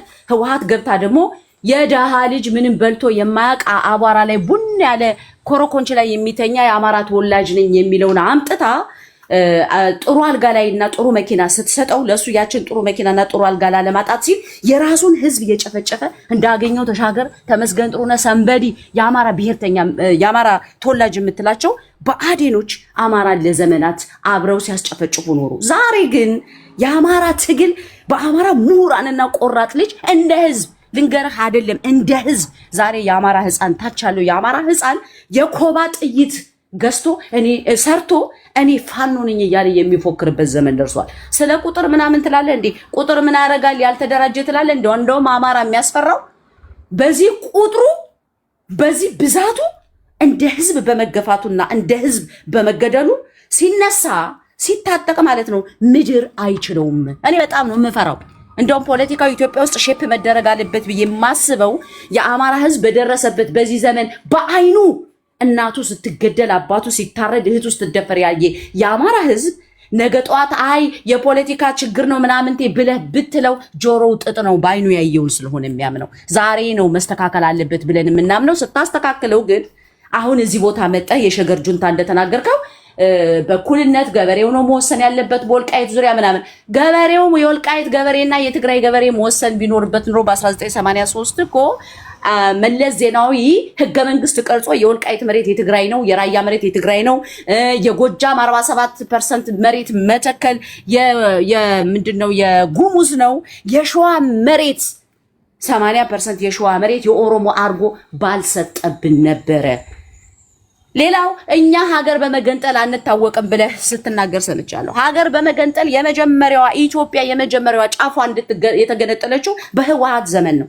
እስከ ህገ መንግስት ማንኛውም ብሔር ብሔረሰብ እስከ መገንጠል የሚል ህገ መንግስት አስፍሮ ኢትዮጵያ ብትንትኗ እንድትወጣ ማንም ብሔር ከፈለገ ተገንጥሎ ህወሓት ራሱ ሊገነጠል አልነበር የተቋቋመው መጀመሪያ? ኤግዛክትሊ ይሄንን ሞቅ አድርጌ እኔ ለምን እንደምነግር ልንገርህ ሸገር ጁንታ። እኛ ጽምዶን በለው ጥምረትን በለው ከባለፈው ስህተት የኢትዮጵያ ህዝብ ተምሮ የሚያድናት ሀገርም ካለች የሚያድናት ሀገር እንኳን ከሌለች ማለት ነው ከሌለች እኛ እንደ አማራ አንድ ነገር ልንገርህ፣ እኔ የመጀመሪያ ፕራዮሪቲ አማራ የሚባለው ህዝብ ነው። ለእኔ በአሁኑ ሰዓት ኢትዮጵያ ሰከንደሪ ነች። ግን ሰከንደሪ ሆና ኢትዮጵያ መዳን ከቻለች ብሔር ብሔረሰቦች በእኩልነት መኖር የሚችሉባት ሀገር ከተመሰረተች ከምንም ነገር በላይ እኔ ደስታዬስ ነው። ያ ግን ካልሆነ አማራ የራሱን ሀገር ሁሉ ሰርቶ የመሄድ ፖቴንሻል አለው። ነገር ግን አሁን ላይ የባለፈውን ስህተት ታርሞ የባለፈው ችግር ምንድነው ቲፒኤልኤፍ በሰራው አንድ ማምነው ነገር ኦፍ ኮርስ ኦነግ ከቲፒኤልኤፍ በፊት ቀድሞ ማኒፌስቶ የነደፈም ቢሆን በእድሜው ኦነግ እድል አግኝቶ ኢትዮጵያ ውስጥ ራሱ ዛሬ አብይ አህመድ ስልጣን ላይ መጥቶ እንዲህ አይነት ሚስቴክ እንኳን ያስተማረው ራሱ ወያኔ ነው። ከወያኔ እጅ ነው ተረክቦ አስረክባችሁት አብይ አህመድ ባስተማራችሁት መልኩ መጥቶ ስልጣኑን ሲቀበል እሱ ግን ከናንተ የተሻለ ስማርት ስለነበረ በምላሱ የመጀመሪያ ጊዜ ሲመጣ ስሞት ስንኖር ኢትዮጵያ ስንሞት ኢትዮጵያ ነው ምናምን ብሎ ሲተርት የኢትዮጵያ ህዝብ የአማራ ህዝብ ሁሉም ብሔር ብሔረሰብ ወዳድ ስለሆነ በ30 ዓመት በወያኔ ዘመን ተገድሎ ተፈናቅሎ መሬቱ እንኳን ተወስዶ አንድ የኦሮሞ ልጅ የሆነ አብይ አህመድ መጥቶ ኢትዮጵያ ካለ ለኔ ዘሬ ምን ነው ለኔ ኦሮሞ ይሁን ትግሬ ኢትዮጵያዊ ከሆነ ደሜ ነው ብሎ የኦሮሞ ደሜ ነው ብሎ በአደባባይ ወጥቶ አብይን ያቆለጳጰሰው አማራ። ነገር ግን ዘመኑ የሰለጠነ ስለሆነ እንደናንተ 30 ዓመት ልትጫወቱበት ያልቻላችሁት ለምን እንደሆነ ታውቃለህ? አማራ ስለተነሳና ስለነቃ አብይን በአንድ ዓመቱ አራግፎ ጣለው። አብይ በዘመኑ በ8 ዓመት ውስጥ አማራና አልመራ። በኢትዮጵያ ውስጥ ሩብ መሬት መርቶ ያለ መንግስት ቢኖር የአብይ አህመድ መንግስት ነው። ያ ደግሞ የሆነው አማራ ስለነቃ ነው። ዛሬም ቲፒኤልኤፍ በለው ኦነግ በለው አብይ አህመድ በለው ማንም በለው ማለት ነው በምንም መንገድ የአማራን ህዝብ ፍላጎትም ሆነ ሐቁን በልቶ የድሮ የቲፒኤልኤፍ አይነት ሐሳብ ይዞ መጥቶ አማራን ከዚህ በኋላ የሚጨፈልቅበት ዘመን የለም። የአማራ ህዝብ ትዕግስት የለውም። ምሳሌ ልንገርህ፣ በራሱ በአማራው ላይ አሁን ተመልከት።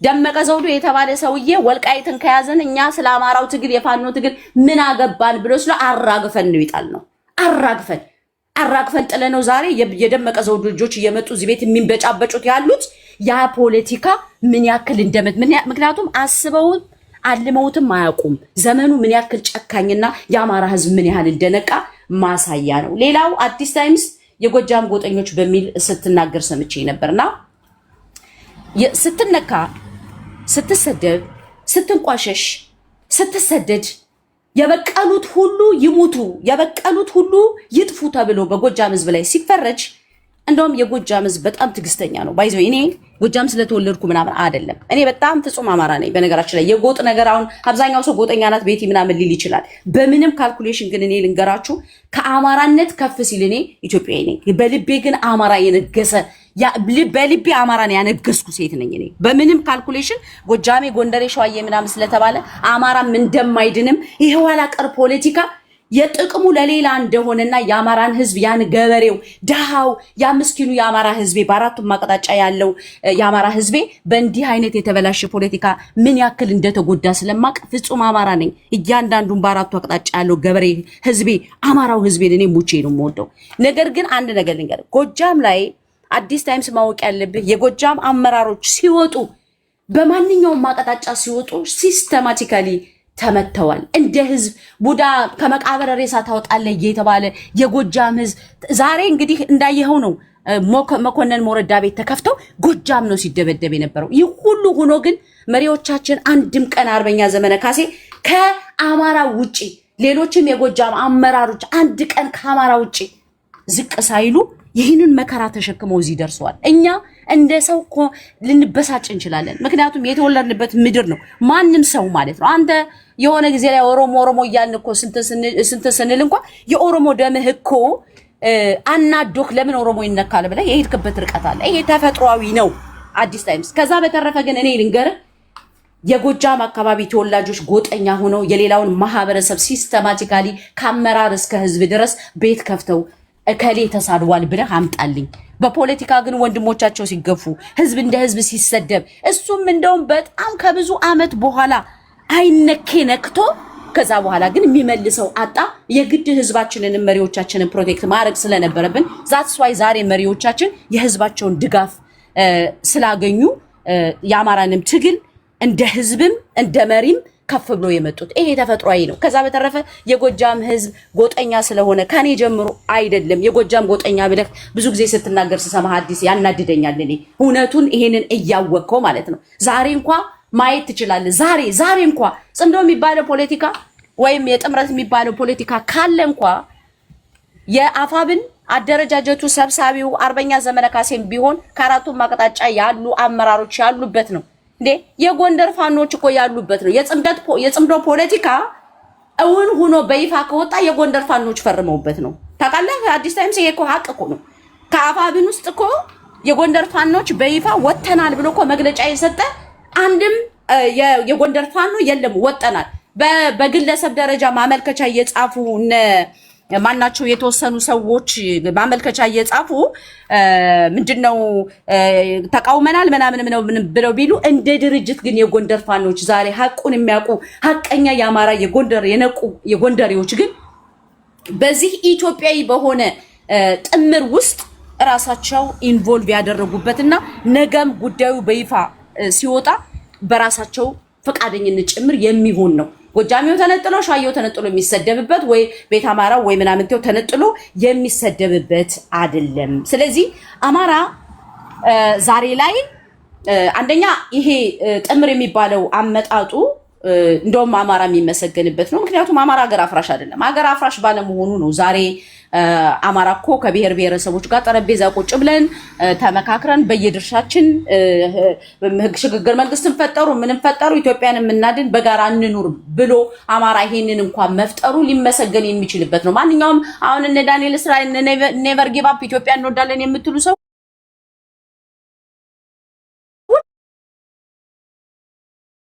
ወያኔ 30-40 ዓመት ፈጅቶብኝ ብቻዬን ደግሞ ስልጣን ይዤ ብሔር ብሔረሰቡን ደግሞ በተረኝነት እኮ ልግደል ብሎ አላለም እኮ አማራ።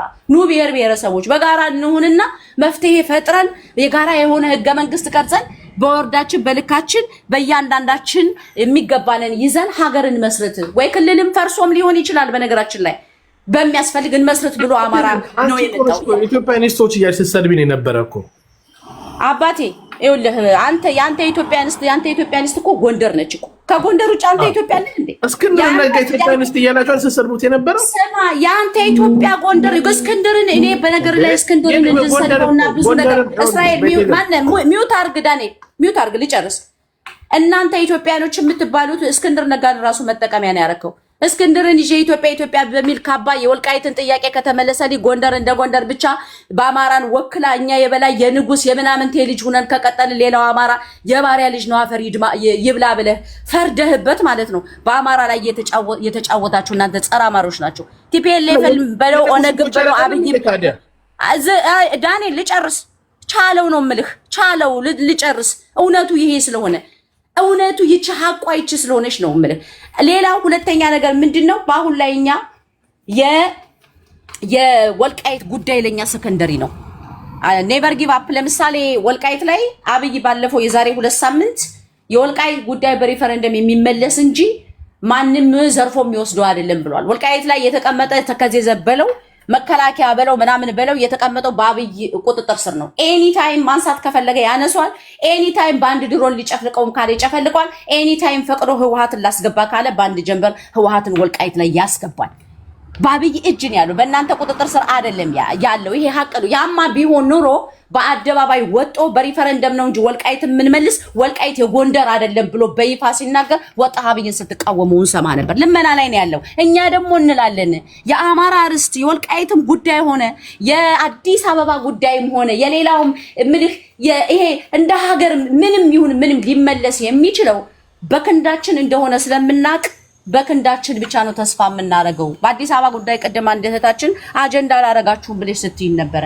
እኔ የብልጽግናን አጀንዳዬ ነው ብዬ ልለፈልፍ አልችልም። ብልጽግና በጎጃም ወደ ኦሮሚያ ይካተት የሚል ጥያቄ ሁሉ ቀርቦ ነበር በዚህ በምክክር መድረኩ። በነገራችን ላይ እንዲህ አይነት ሁሉ ተረት ሰምተናል። እኛ ይሄንን አጀንዳ ሳይሆን እኛ አጀንዳችን ፋኖ ነው።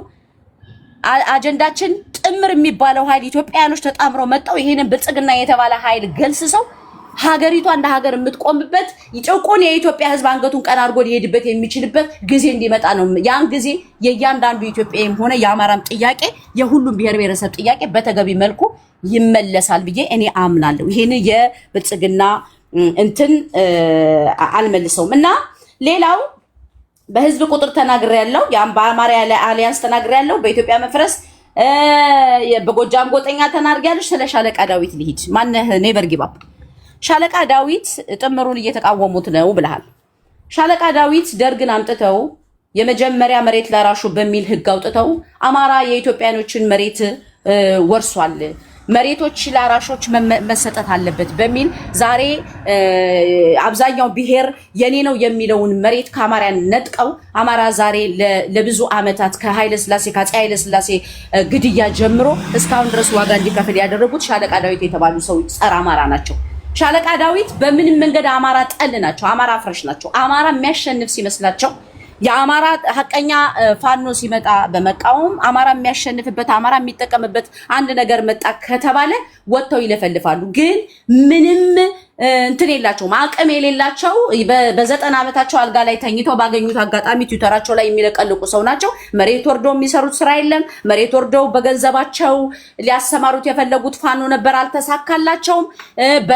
በተላላኪዎች ሊሰሩት የፈለጉት ፖለቲካ ነበር፣ አልተሳካላቸውም። እነ ሻለቃ ዳዊትና መሰል ጸረ አማራዎች እነዚህ የ90 እና የ100 ዓመት ሽማግሌዎች እድሜ ከሰጣቸው አማራ ወይም ኢትዮጵያ ነፃ ስትወጣ ወደፊት ንስሐ እንዲገቡ ልንፈቅድላቸው እንችላለን እንጂ በአማራ ትግል ውስጥ ለአንድ ሰከንድ ገብተው ኢንቮልቭ እንዲያደርጉ አይፈቀድላቸውም።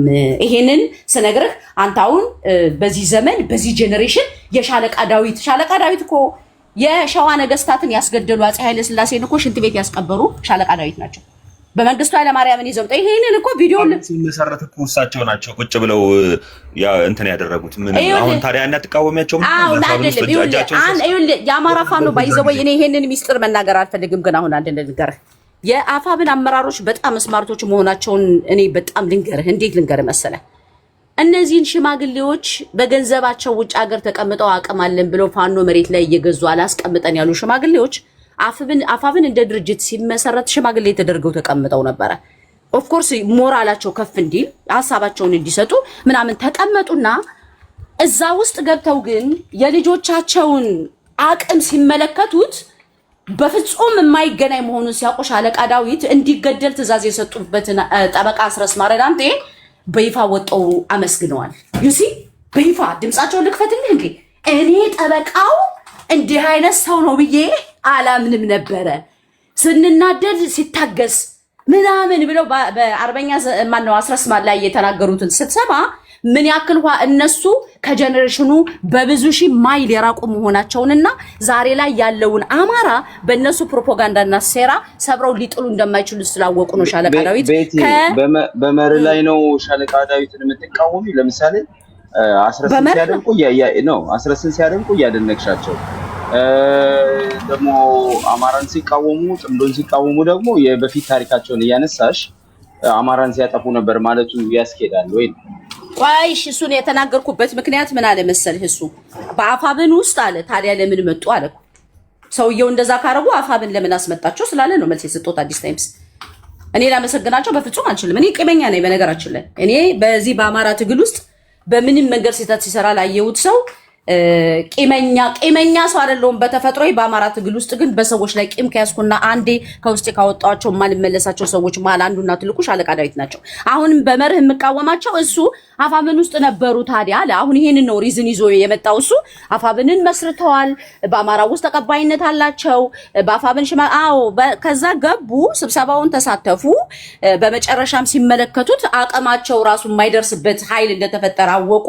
ሲያሳድዷቸው የነበሯቸውን ፋኖ በይፋ ወጣው አደባባይ ላይ አመሰገኑ ሻለቃ ዳዊት። አንድ ስንዝር ግን አሁን አማራ ትግል ውስጥ እጃቸው የለም። አለመኖሩንም የምታውቀው አማራ ፋኖ ከጽምዶ ጋር እንትን ማለት የለበትም በማለት ዳር ቆመው የዳር እንደማንኛውም ህዝብ ዳር ተመልካች ሆነው ጽፈዋል። ይሄንን ኤግዛምፕል ይዞ ለመጣው ለኔቨር ጊቭ አፕ መልስ የሰጠሁት ስላነሳ ነው፣ ስለ ሻለቃ ዳዊት ማለት ነው። አይ ግን ሻለቃ ዳዊት ደግሞ ቤትሽ እንደው አላቋርጥሽ፣ ሐሳብሽን ላንድ ሰብስቢውና ጨርሽ ሐሳብሽን። ግን ሻለቃ ዳዊት እኮ ከኤርትራ ጋር እንስራ የሚሉ ሰው ናቸው። ጽምዶስ ደግሞ ኤርትራም አለ። እንዴት ነው አሁን እንዴት ሊቃወሙ ቻሉ እኚህ ሰውዬ? እንዴ እኔ የምልህ ይኸውልህ አዲስ የሻለቃ ዳዊትን ፖለቲካ የሚናገሩትን ነገር ሰምተህ ከሆነ በተለይ አንድ ወቅት ደርግን እንዴት እንዳመጡ ስትመለከት እኮ ኢትዮጵያ ውስጥ ብሔር ብሔረሰቦች ተጨቆኑ በሚል ነው እኛ ያንን ያደረግነው ብለው ለትግሬ፣ ለኦሮሞ፣ ለደቡብ፣ ለምናምን እንግዲህ አማራ ተወላጁ ነው የአማራን ነገስታቶች አስገድለው መሬት ላራሹ ብለው መሬቱን አሰጥተው በእሄን ሁሉ ነገር ያረጉ ሰውዬ ናቸው። ዛሬ ታዲያ የትግራይን ህዝብ ጽምዶ ምናምን ብለው የትግራይ ህዝብ ከመጣ የሌላው ኢትዮጵያዊ ከመጣ እንዴት ሊቃወሙ ይችላሉ? እኔ እኮ እነሱ ራሳቸው እኮ ግራ የተጋቡ መሆናቸውን የምታውቀው አሁን እኒህ ሰውዬ ኢትዮጵያዊ ነኝ ካሉ ኢቭን ከእስክንድር ነጋ ጋር ሆነው እኮ እስክንድር ነጋ ጋር ስለ ኢትዮጵያ አብረን እንሰራለን ካሉ እኮ እስክንድር እኮ የኢትዮጵያ ነኝ ነው የሚለው አይደል? እስክንድር ኢትዮጵያ ምንድነው የትግራይን ህዝብ ጥሎ ነው እንደ ኢትዮጵያ የሚሰራው? ሻለቃ ዳዊት ምን ነው የትግራይ ህዝብ የተለየ እንትን ነው? ግን አይደለም። እነሱ የሚፈልጉት እነሱ የሚዘውሩት አዲስ የሃይማኖት ኬዝ ያለው የሆነ ሰንበዲ ንጉስ እናረጋለን፣ የሆነ ሰንበዲን አምጥተን ስልጣን ላይ ያስቀምጠን እኛ እንደፈለግን የምንዘውረውን ሰው እናመጣለን የሚል እሳቤ የተሸከሙ ሰዎች ናቸው እነዚህ ሰዎች። ግን በመጨረሻም አሁን ያለው የፋኖ ኃይል ምሁር ነው፣ ጀግና ነው፣ እየሞተ ነው ያለው። እሱ እዛ እየሞተ እዚህ ውጭ ሀገር ተቀምጦ እኔ እንደፈለክ ላድርገው ብለው ጆሮ የማይሰማ ኃይል ነው። ስለዚህ እነዚህ ሰዎች ያላቸው አማራጭ በብዕራቸው ሰውን ማበጣበጥ ነው። ያ ደግሞ አይሳካላቸው፣ ምክንያቱም የነቃ ህዝብና የነቃ ትውልድ ስለተፈጠረ ማለት ነው። እና እኔ አጠር ላድርገውና አሁን ምንድነው ዳንኤል ቆይ ሰርተዋል። ሻለቃ ዳዊት ኢትዮጵያን ለማፍረስ ከሻቢያ ጋር በረሃ ድረስ ሂደው ሲዶሉቱ ነበር እንዴ? አዲስ ታይምስ ይሄ መረጃ አለ። እኔ አንድ ሰው የሆነ ነገር ብሎኝ ነበር። ሄደው ነበር አይደል? ኢትዮጵያን ለማፍረስ ከሻቢያ ጋር ዶልተዋል አሉ ሻለቃ ዳዊት የሆነ ጊዜ ላይ እንደሱ ሲባል ሰምቻለሁ። ኤኒዌይ ይሄንን ሐሳብ ልትወውና እነ ዳንኤል እስራኤል እና ኔቨር ጊቭ አፕ አንድ ነገር ብቻ ብዬ ልውጣ። አሁን ላይ ይውልህ የአማራ ህዝብ የህልውና ጥያቄ የአንድ መንደር ወይም የተወሰኑ ግለሰቦች አይደለም። ዛሬ ላይ አርበኛ ዘመነ ካሴንም ሆነ የቤት አማራ ፋኖችንም ሰንበዲ ስም እየጠራችሁ ስላንቋሸሻችሁና ስለሰደባችሁ የምታተርፉት አንድም ነገር አይኖርም። እንደውም ሞር ህዝቡን ታነቁታላችሁ፣ ሞር ሌላ ነገር ነው የምትፈጥሩት። የምታተርፉት አንድም ነገር አይኖርም። እሺ የምትፈጥሩት ማለት ነው። አንድ እውነት ግን ምን ማቅጣጫ ያለ የአማራ ህዝብ ከማንም ጋር አጋር ሆኖ የመስራትም ሆነ አሁን ለምሳሌ እናንተ እኛ አንፈልግም ጽምዶ ወይ ጥምር ምናምን ብለህ ብትል ግማሹ ደግሞ የአማራ ህዝብ ከፈለገ ልታስቆመው አትችልም። አንተ እዚህ ቦታ ስለተቀመጥክ እኔ አልፈልግም፣ እኔ ደስ ስላላለኝ፣ እኔ ስላልተመቸኝ፣ አንተ who are you? አንተ ማነህ ነው? አንተ ማነህ? በወለጋ በመላው ኢትዮጵያ በጎጃም መተከል በቤት አማራ በራያ በእያንዳንዱ ቦታ እየተገደለ የአማራ በጎንደር ኢቭን እየተገደለ የአማራ ስለ ህልውናው ስለ ራሱ ስለ ህይወቱ የመወሰን መብት አለው። ይሄንን እናንተ የሚመስላችሁ ነገር አለ። እኛንን ባለቤቶቹ፣ እኛ ያልፈቀድነው፣ እኛ ያልወሰንነው፣ እኛ ያልጻፍነው ህገ መንግስት እሱ ሙቶ ተቀብሯል። አባቴ በክንዳችን አሸንፈናል። ዛሬ እነ ዳንኤል እስራኤል ሰንበዲ በለፈለፋችሁት ልክ አይደለም። ዛሬ የአማራ ፋኖ የደረሰበትን አይናችሁ በተግባር አይቷል። ምንም ነገር አታመጡም። እውነቱን ልንገርና እና እኔ እቺን ብቻ ብዬ ላቁም። የአማራ ህዝብ ጥያቄ የወልቃይት ብቻ ጥያቄ አይደለም። የወልቃይት ጥያቄ ከመተከል የተለየ አይደለም። የወልቃይት ጥያቄ የከራያ የተለየ አይደለም። የወልቃይት ጥያቄ ከሸዋ መሬት የተለየ አይደለም። በፕሮፓጋንዳ ወልቃይት መሬት ከሌለ አማራ መኖር አይችልም መተንፈስ አይችልም የሚል ፕሮፓጋንዳ ሰርተህ ማለት ነው። ከወልቃይት 1000 ማይል የሚኖር የአማራ ወጣት ወልቃይት ብረሳሽ ቀኝ ትርሳኝ እያለ በስናይፐር የሞተው አማራ ዛሬ የለም። ምክንያቱም እንደሱ መስሎትም የዛሬ 4 እና 5 ዓመት ሂዶ አማራ የሞተው አማራ ወልቃይትን በያስክ በነጋታው እኛንን ወልቃይትን ያስመለስን የታባህና ቃልን ብለ በአደባባይ ክደዋል። ባለሀብቱ ንብረቱን ይዞ መጥቶ እናቶች ዳቦ ቆሎ እየቆረጡ ገበሬው ስንቁን ባህያ እየጫነ ምናምን እያለ ወጣቱ ከባህር ዳር ከጎጃም በተለይ ጦርነቱ በጎንደርና በቤት አማራ ስለነበር የጎጃም ወጣት በአውቶቡስ እየሞላ በየአቅጣጫው እየሄደ በሞተ በማግስቱ ወልቃይትን ስትረከብ እኔ ነኝ ወልቃይትን ያመጣዋት ምናምን በማለት ህዝብን እንደ ህዝብ ክደሃል። ይሄ ጄነሬሽኑ እሳት ነው፣ በአደባባይ እየተደመጠ ነው። ዛሬ ወልቃይት ተወረረች ብለህ ናድረስልኝ ብለህ ጎትተህ የምትጠራው ህዝብ የለህም። ይሄንን ቃል ለምድር ለሰማይ የምነግርህ ማለት ነው። ይሄንን በዚህ ፖለቲካ ልትጫወት በዚህ ፖለቲካ እንትን ልትል አትችልም። የአማራ እርስቶች ወልቃይት አማራ ሳይዝ 30 ዓመት በወያኔ ዘመን ኑሯል። ወደድክም ጠላህም ማለት ነው። 30 ዓመት ወልቃይትን ሳይዝ አማራ 30 ዓመት ኑሯል። ስለዚህ እኛ ወልቃይት ርስታችን ነው። እንደ ሸዋ እንደ ወሎ እንደ ቤት አማራ በአራቱም አቅጣጫ እንደተወረሰ መሬታችን ነው። ከዛ በተለየ ግን ወርቅና ሰሊጥ አለን ብትል ወርቅና ሰሊጥ የሌለበት መሬት የለም። መተከል ብትሄድ ምናልባት የተሻለ ወርቅ ያለበት ምድር ነው። ነገር ግን ጊዜው በአሁኑ ሰዓት የተለየ የህልውና የአማራ የመሞትና ያለመሞት የህልውና ትግል ላይ እስካለ መሬት አንጠልጥለህ መሬት ተመልሶልኛልና በዛ በኩል እኔ ያ ከተመለሰልኝ እናንተ አፈር ብሉ ብትል አፈር ብላ ነው የምንልህ እያልንህ ነው ያለ ነው። ትግሉ እዚህ ደረጃ ደርሷል። እኔ ጨርሻለሁ። ለሌሎቹ ድል ስጥ። አባይ ማን አዲስ ታሪክ ቀጥል። ፖለቲካ የቦምብ ሼል ፖለቲካ ነው። በጣም ነው ያፈነዳዳሽው። ዛሬ የሰራሽው ፖለቲካ የቦምብ ሼል ፖለቲካ ነው። በጣም ነው ያፈነዳዳሽው። በተለይ ይሄ የወልቃይት ብቻ ኬዝ አድርጎ የአማራን ኬዝ ለሚያለቅሰው ቡድን በደንብ ነው የሰጠሽው። ትክክል ነው።